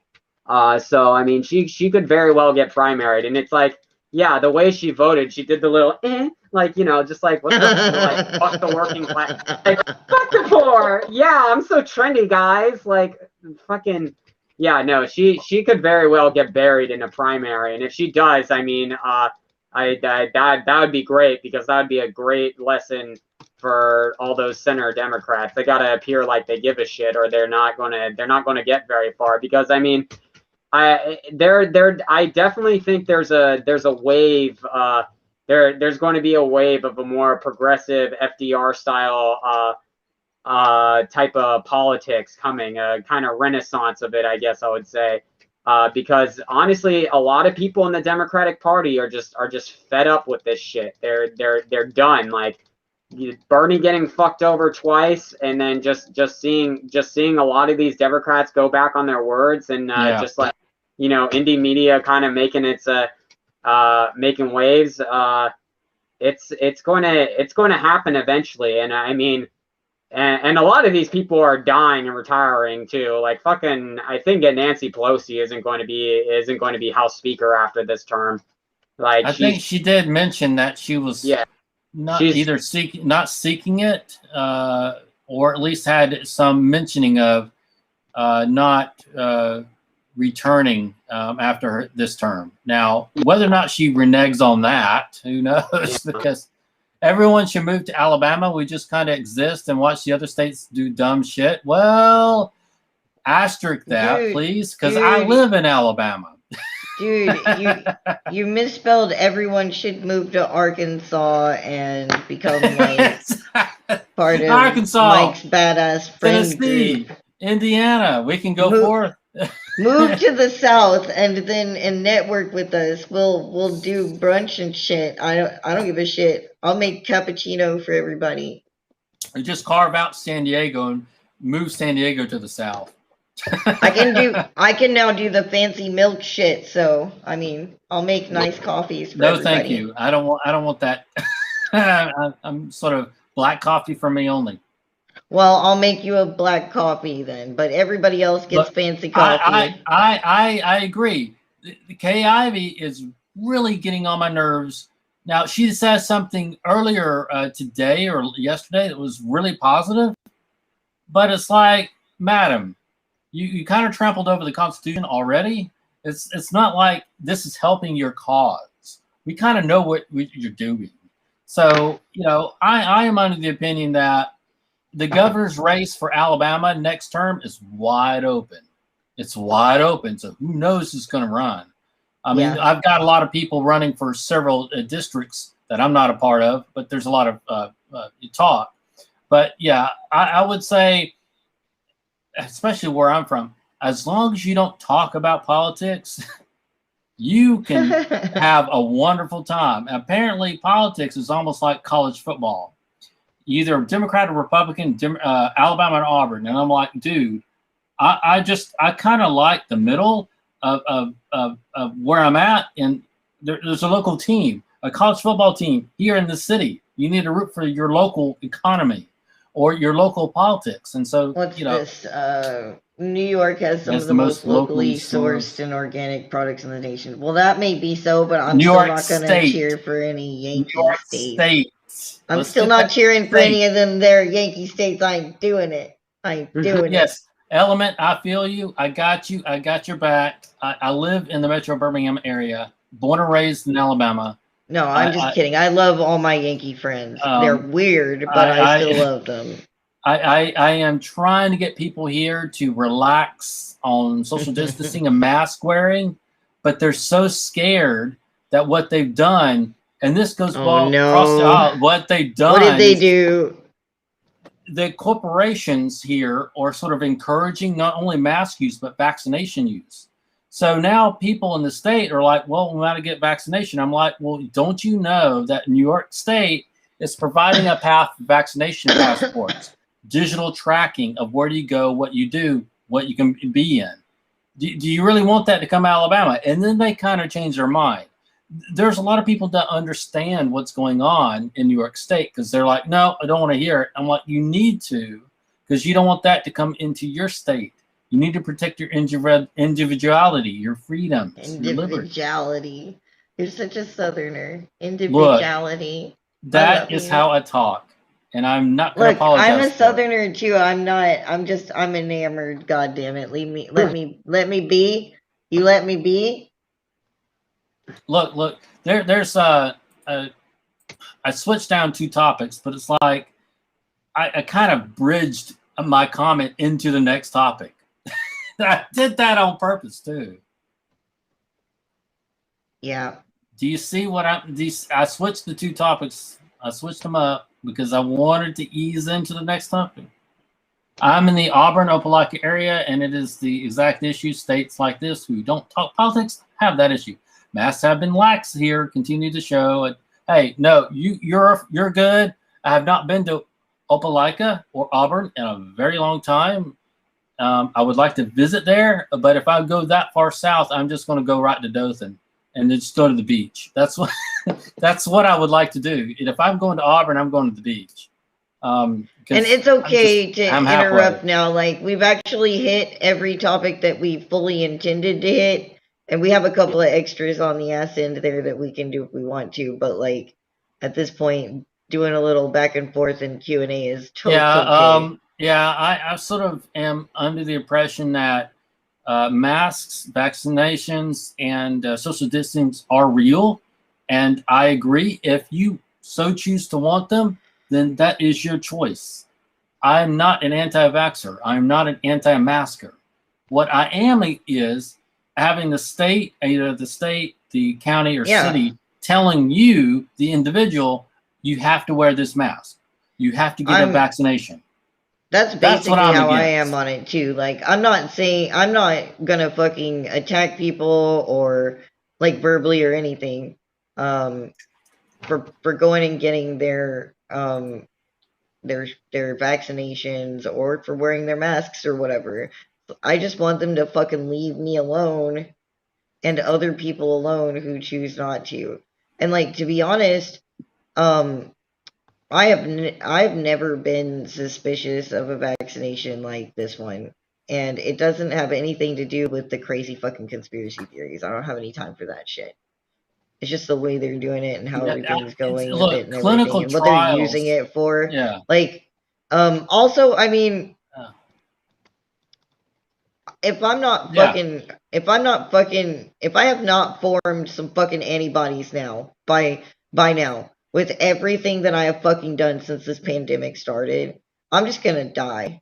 So, I mean, whatever. It's fine.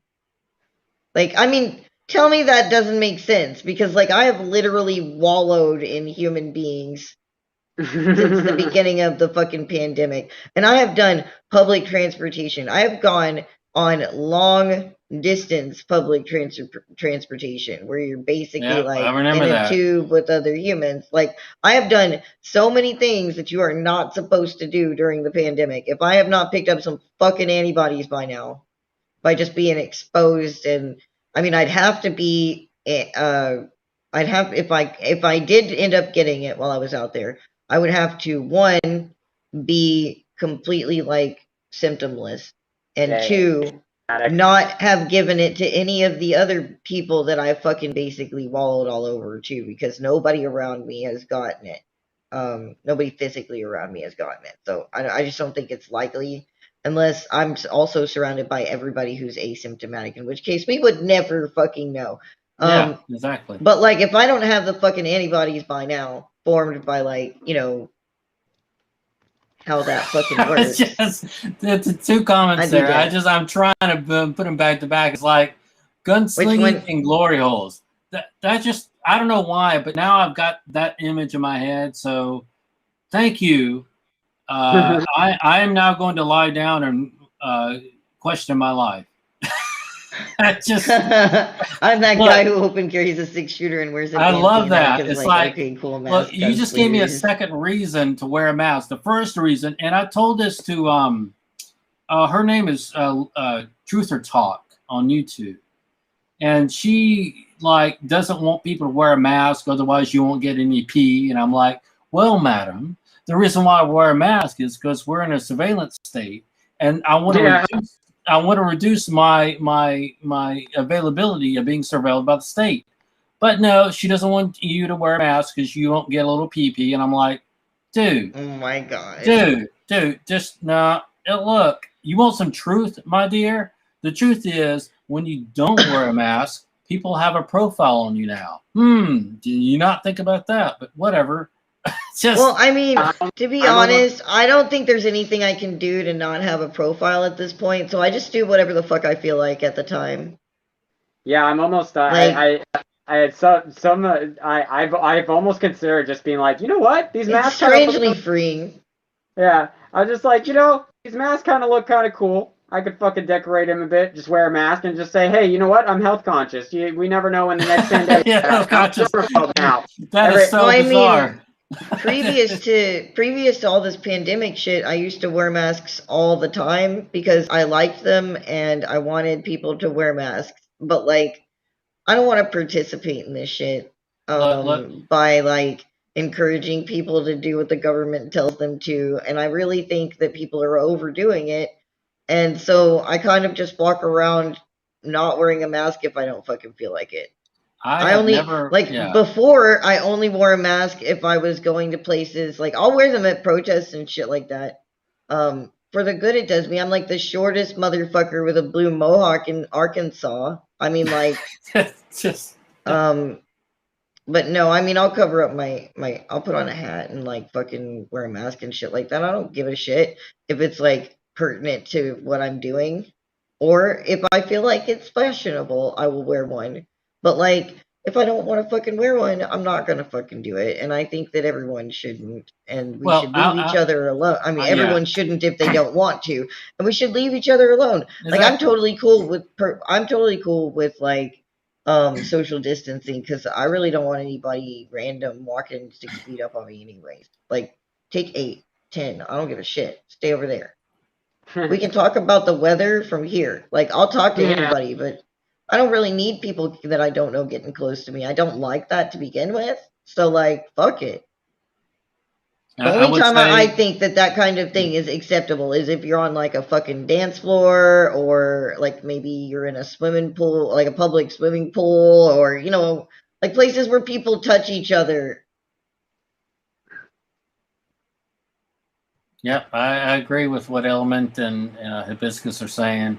I would say this is a wonderful conversation we're having, and it just goes to show you that we're all different, and that we don't see eye to eye on a lot of things. But what we do see is that government is infringing on our individual rights as who we are and what we want to accomplish, and that I am tired of saying that I am afraid to say who I am. You know, I am going to say I'm an anarchist. And I'm not afraid to say it. And I think we should, in this day and age, more of us were not afraid to say it. Yeah, I'm not afraid to say it. I know there are a lot of people that are very hesitant about saying the A word.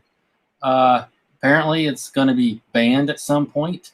What? But Wait, But have they talked? Where did they talk about this at? Have they actually started leaning that way, or like, are you just assuming? I'm assuming it's gonna eventually happen. I mean, they've already attacked it, so I mean, it's eventually happen. I just want to say it's that anti-government sentiment. yeah, if you're not for the government that you're near, or if you are very much for freedom or liberty or individuality or at least community of some sort, there's one thing you can be proud of, and that's you have a community here, you have friends, you're welcomed here.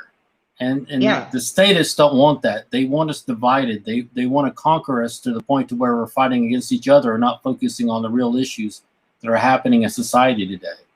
Yeah, and I mean, like, to be fair, here at MLTP, at the MLT project, we don't give a shit if you're a boy or a fucking Antifa or a fucking, we don't give a shit what you are. You're still welcome here. All the free folk are welcome here because The free folk. It reminds me of Game of Thrones. I know, right? Yeah. The free folk are across the wall. We're the free folk. We're across. We got to get across the wall. Across the wall. That's gonna be our metaphor for saying get on the fucking Matrix and stop playing with Discord, you twerps. Yeah, I think anyone that's mandating that you should do X, that tells you a whole lot more about them than it does about you. It tells them that they don't value freedom, they don't value liberty, and they don't value individuality. You are unique in an individual. Now, I don't really care what your policy is. It's what you are at the time, and that the state oppresses you. That is what makes us come together, is because states are oppressing us all the time. And it doesn't really matter if they're left or right. I look at it as, authoritarian or not. Right. And, for one thing, and I'll wrap my comment up, is I am going to go on a limb and say, eventually we have to decentralize what we have believed in before, decentralizing our own selves. So go to more local restaurants or eateries, go to more local areas that basically doesn't involve the state as much. And that's what I've been trying to do. Trying to decentralize my life is becoming incredibly difficult because you look at all the centralizations happening, all the police, the taxes, the fees, the regulations and rules, what you can and cannot do, or what you can and cannot say, and the state has the ultimate authority on that. And to me, I'm like, well, I'm just going to remove myself and just say, hey, you people that want to fight for electing and voting for a government leader, you can do that. I'm going to go, and I'm going to go my own way, and where the community is, I will follow.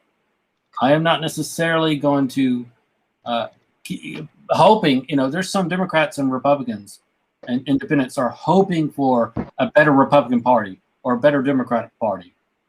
That's not going to happen. And a lot of people don't want to take that black pill. But to me, that's a white pill. I'm like, great.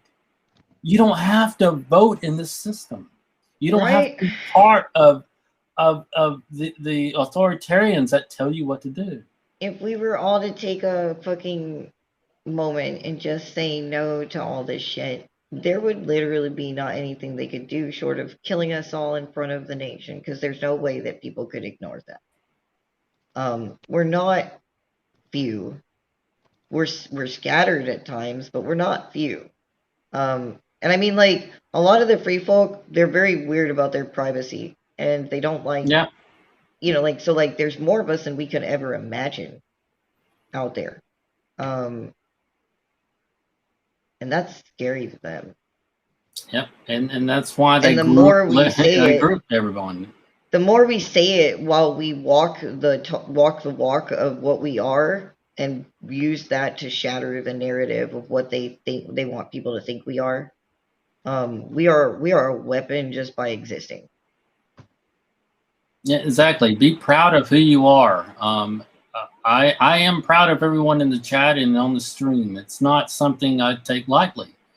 And I think for one thing, and the last thing is that we here at the Mad LiberTEA Party embrace individuality, but also embrace weirdness and the madness of who we are. We're crazy people, and the sheer absurdity of the world we live in. The absurdity is the world we live in is crazier, because you look at some of the cancel culture things, you look at what the police are doing, or what the military state is doing, or the surveillance of corporate state. You know, it's like, okay, who's crazier than me? Think about the wheelhouse, the mouse on the wheel.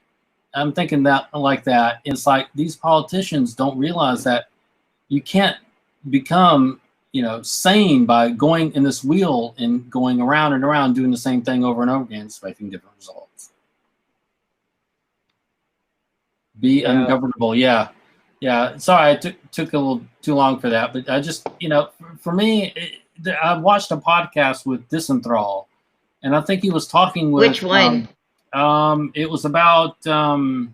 I love Patrick. Like, we don't always agree 100%, but I love him as a person. The shit he does, he's another one of those brave people that's not fucking ashamed to say he is what he is, and to actually go out there and make a difference in the world.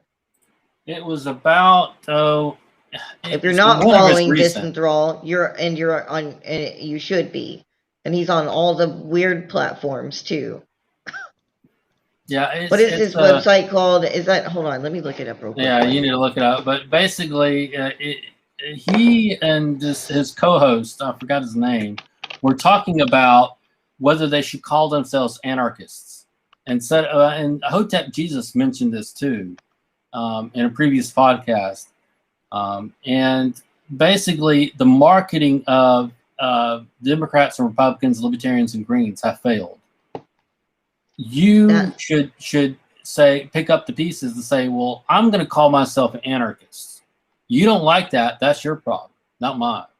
I'm not going to follow around and tell someone, oh yeah, I'm kind of a progressive, but I still vote Democrat. No, call yourself a progressive and don't back away from that. Call yourself a conservative. Don't back away from that. That's who you are. Don't pander or capitulate or apologize to a group that may not see with you eye to eye on almost every single issue, simply because there might be one issue that political party you may agree with, and you're hanging on to a thread. Yeah, disenthrall.me. Yeah, it's just.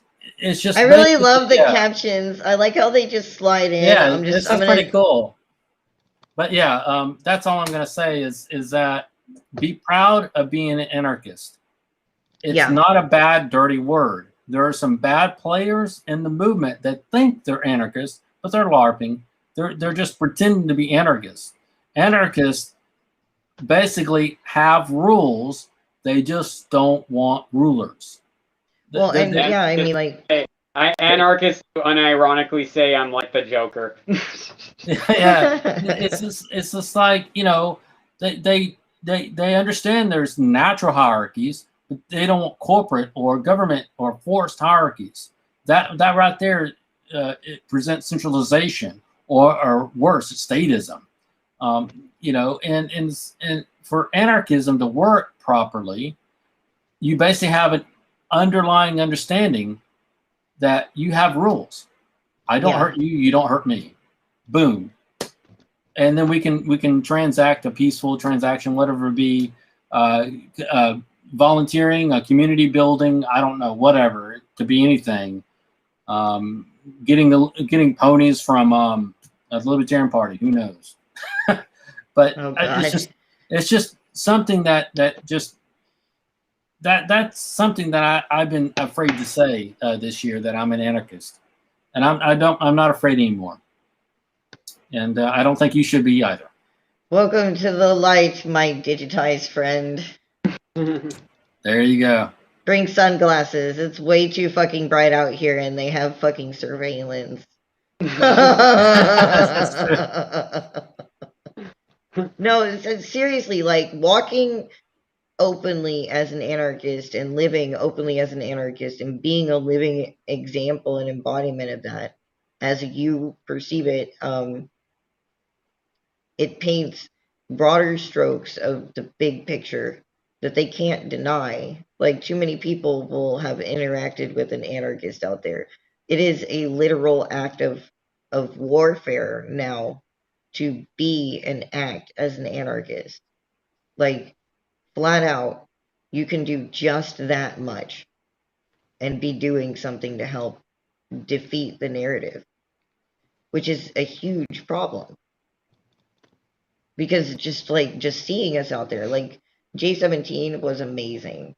They saw, like, well, I mean, I think it was good for multiple groups that were present, like types of people who were there that were present too, because I mean, like, there's a lot of people on the right who are like, well, Antifa can't be reasoned with, they're psychotic and they'll just fight you. And, you know, like, it's just, anyways, like, it wasn't like that. It was nothing like that. It destroyed everything, and like, it was seen. And imagine what would happen if people were doing that day to day in front of people all over the place. I like what Element said. What did he say? That's just I don't know how you can violently drink beer, but you go right ahead. I don't. Anarchist portrayal equals Burns Hospital. Actual anarchist equals violently drinks beer and paints shed green without asking the homeowners association. Exactly. I'm like, I don't really want to violently drink my beer. I don't want to violently drink. That violently drinking your beer makes me feel like I'm like spilling it all over me and somebody or something. Violently does mutual aid. It violently does mutual aid and gives people free stuff. Take the fucking free shit here. Violently gardens and gathers rainwater. Well, I'm gonna spill the LiberTEA on violently, that. In order to violently garden, you have to pick okra with a chainsaw. On a real note, though, there was a time when the immigration was going on, like way back during like the 1800s or something, when they were trying to like basically stop people from Asia coming in because, you know, racism. And one of the criterias for banning somebody to not come in the country was being an anarchist. Another one was being an idiot, which was kind of ambiguous. Like, they would just be like, we don't allow idiots, anarchists, or people working on some kind of contract or whatever. And I'm just like, what? How do you define idiot? I don't know. It's probably just ambiguous. There have always been a lot of really arbitrary, stupid things that they won't allow. Like, I think last episode when we were talking about Asian hate, like, they have literally just banned Chinese ladies because they were, quote, prostitutes, basically. Like, they acted like all Chinese ladies were prostitutes and shit. Like, the fucking random shit that they do, it doesn't make any fucking sense. This is another reason why I don't fucking believe in fucking, like, controlling who can come in and out of. Especially, we're fucking built on goddamn immigration. Like, if it weren't for immigration, like, and the thing is, our ancestors fought against all these flippant, stupid rules to get in here. Yeah, exactly. I mean, the least we could do is open the goddamn door for everybody else, for Christ's fucking sakes. Why? Every single time there's been an immigrant wave, there's been an anti-immigrant wave too. So you've had the Germans, the Poles, the Irish, the Chinese, the Japanese, the Vietnamese, just going forth. You choose a place in the world. Now, here's the thing about the current immigration thing, is that the elitists, the globalists decided, well, let's just go in and just disrupt this country's trade and market and economy. And, in order for us to get cheap labor, they'll just come across the border. Bernie Sanders talked about that, 4 to 8 years ago? Said it was Koch brothers' proposal. And the Koch brothers said, well, he's not wrong. And so the idea is to get as many people across the border so you can be hired at a low wage to have slave labor. We don't have to have it in Indonesia or China or Vietnam. We can just have it across the border. And, Chinese Americans were a part of that when they came and worked the railroads. Irish Americans, when they came during the famine and the Civil War. Well, guess what? the Union Army got their slave labor by scattering my ancestors, by producing. Yeah, exactly. It's just really interesting how, you know, we are a nation of immigrants, but yet I am supposed to believe, as an Irish ancestry, that I'm supposed to care about Ireland. No, I care about America. I care about the individuals in this country. I mean, yeah, if you want to care about Ireland, go for it. But like, you're not required to. America is a place. Like, America is to me, America as an idea is pretty fucking badass, but we are falling way short of that. America as a place is a fucking cesspit that I don't understand the kind of shit that they want people to participate in anymore. It doesn't make any goddamn sense. Maybe I'm just old. Like, I could just be fucking old. You're a boomer. You are a boomer, Mike. I am goddamn not. I'm a zillennial. Zillennial. I'm a zillennial. I was born on the cusp of Z and or X and Y. X and Y.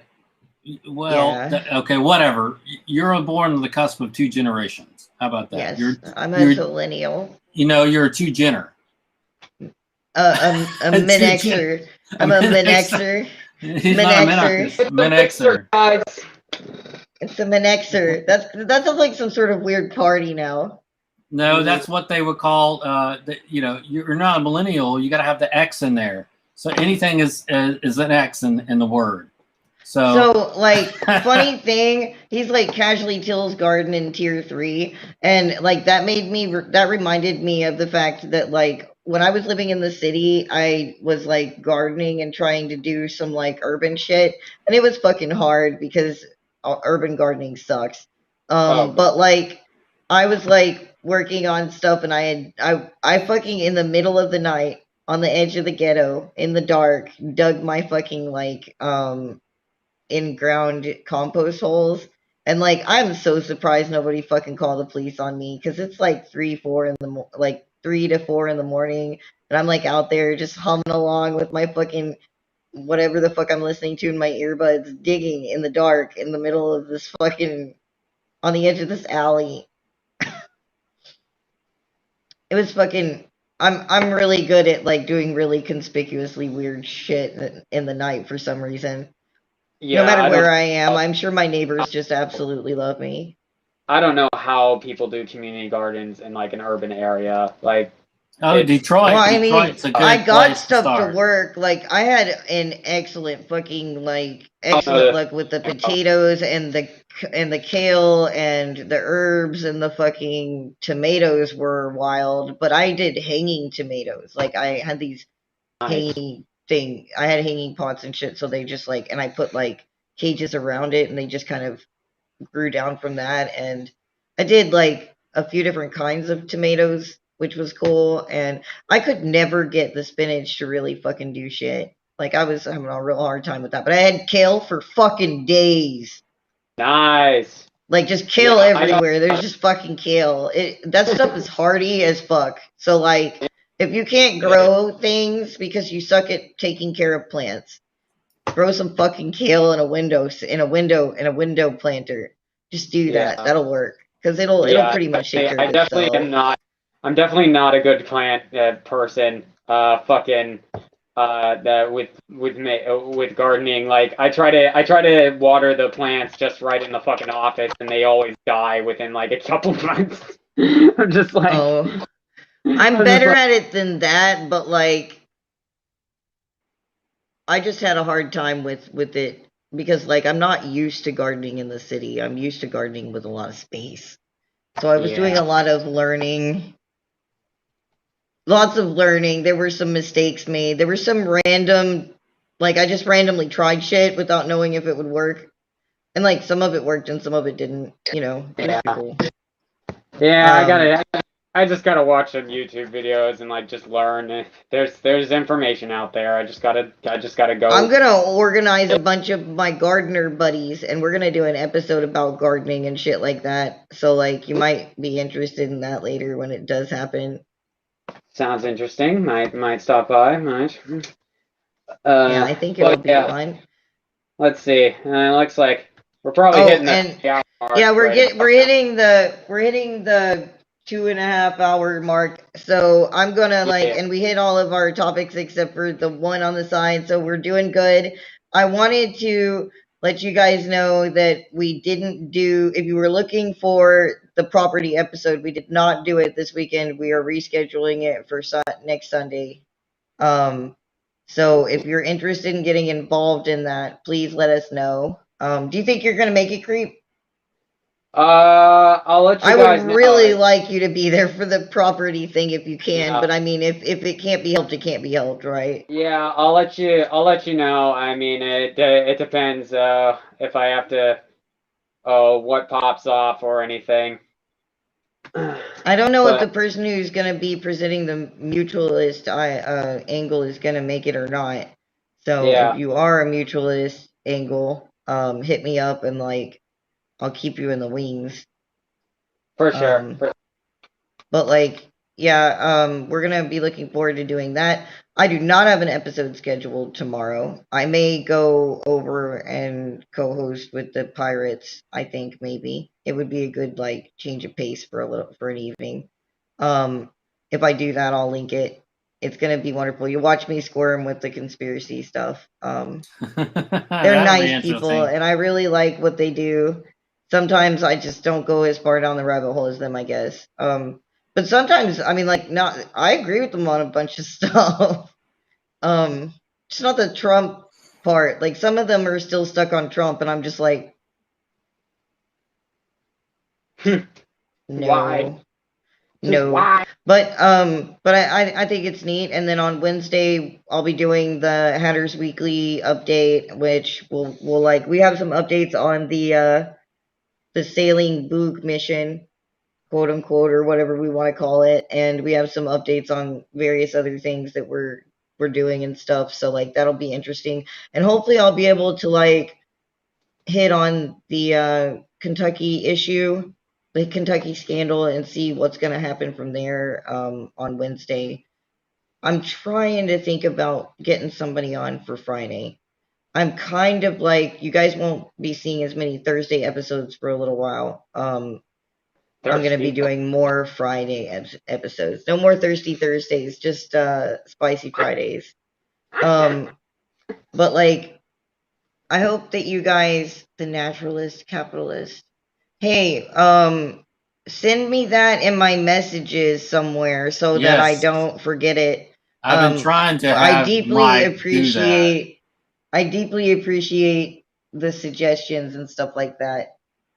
Um, and we'll That's definitely another follow up on person. them. Yeah, that's another person that's mentioned that. I mentioned that to you several times already. Well, reach out to them then, because I haven't had time. You can do it. I can do it on platforms I'm not on. Let me think about that. Do I have to reach out on okay, fine, I'll do it. God damn it. Or I'll get somebody who's on the platform to help me remember to do it or something. Like I decentralized Anyways, my social media. if you guys like what we're doing here, please, and you like the episode and everything, please like and subscribe and share it all over the fucking place. And keep an eye out for our next episode, which will be, I don't know, I might do some drops this weekend. I've got some shit in my brain percolating, and I've been feeling like it. So keep an eye out for some of the shorts coming out through the week, but most of it, most often I'll see you on Wednesday at least. You guys, if you want to help more than just sharing, you can come in and fucking join the team. You can join the community. You can help me you can help me fucking follow up on all of these things that we should be inviting, these people we should be inviting onto the show. We could use somebody who could help us do some of that and everything. All sorts of things. There's all sorts of shit we could use y'all's help for. If you don't have the time to volunteer, though, you can get down into our Cointree link down below and toss us a little bit of gray, gray or filthy white market money. We have a subscribe star, and I am very very proud to tell everybody that we are now, like I said last week, we are now actually making more than our bills cost again. So we brought it all the way back up, and we are very thankful to all of you guys out there who have subscribed to us. I gotta give y'all a shout out. I'm still working on the credits. It's almost done. And so we're gonna have like a credits thing with y'all in it and everything, and we appreciate it. I'm still waiting on one person's preference for their name, but after that we'll get everything out and everything, and it'll be great. Anyways, oh, and we have merch. We definitely have merch. If you guys want to get something and wear some MLTP merch and rep us around, then this is how you do it. You can go to our Teespring. That is also linked on the coin tree, by the way. But all of these different patterns here come in all of these different forms: shirts, hoodies, tanks, stickers, tote bags, mugs, and masks. So like you can and that's both kinds of masks, like regular like face diaper masks, and then what are they called? Neck gaiters and shit. So I mean, like, if you guys are interested in that stuff, you can get something back for putting it. I guess until I see you guys next time, y'all stay safe and you stay free. Don't give up your freedom for your safety, though. This episode of Spilling the LiberTEA is fucking adjourned. Y'all be safe out there and fuck the government.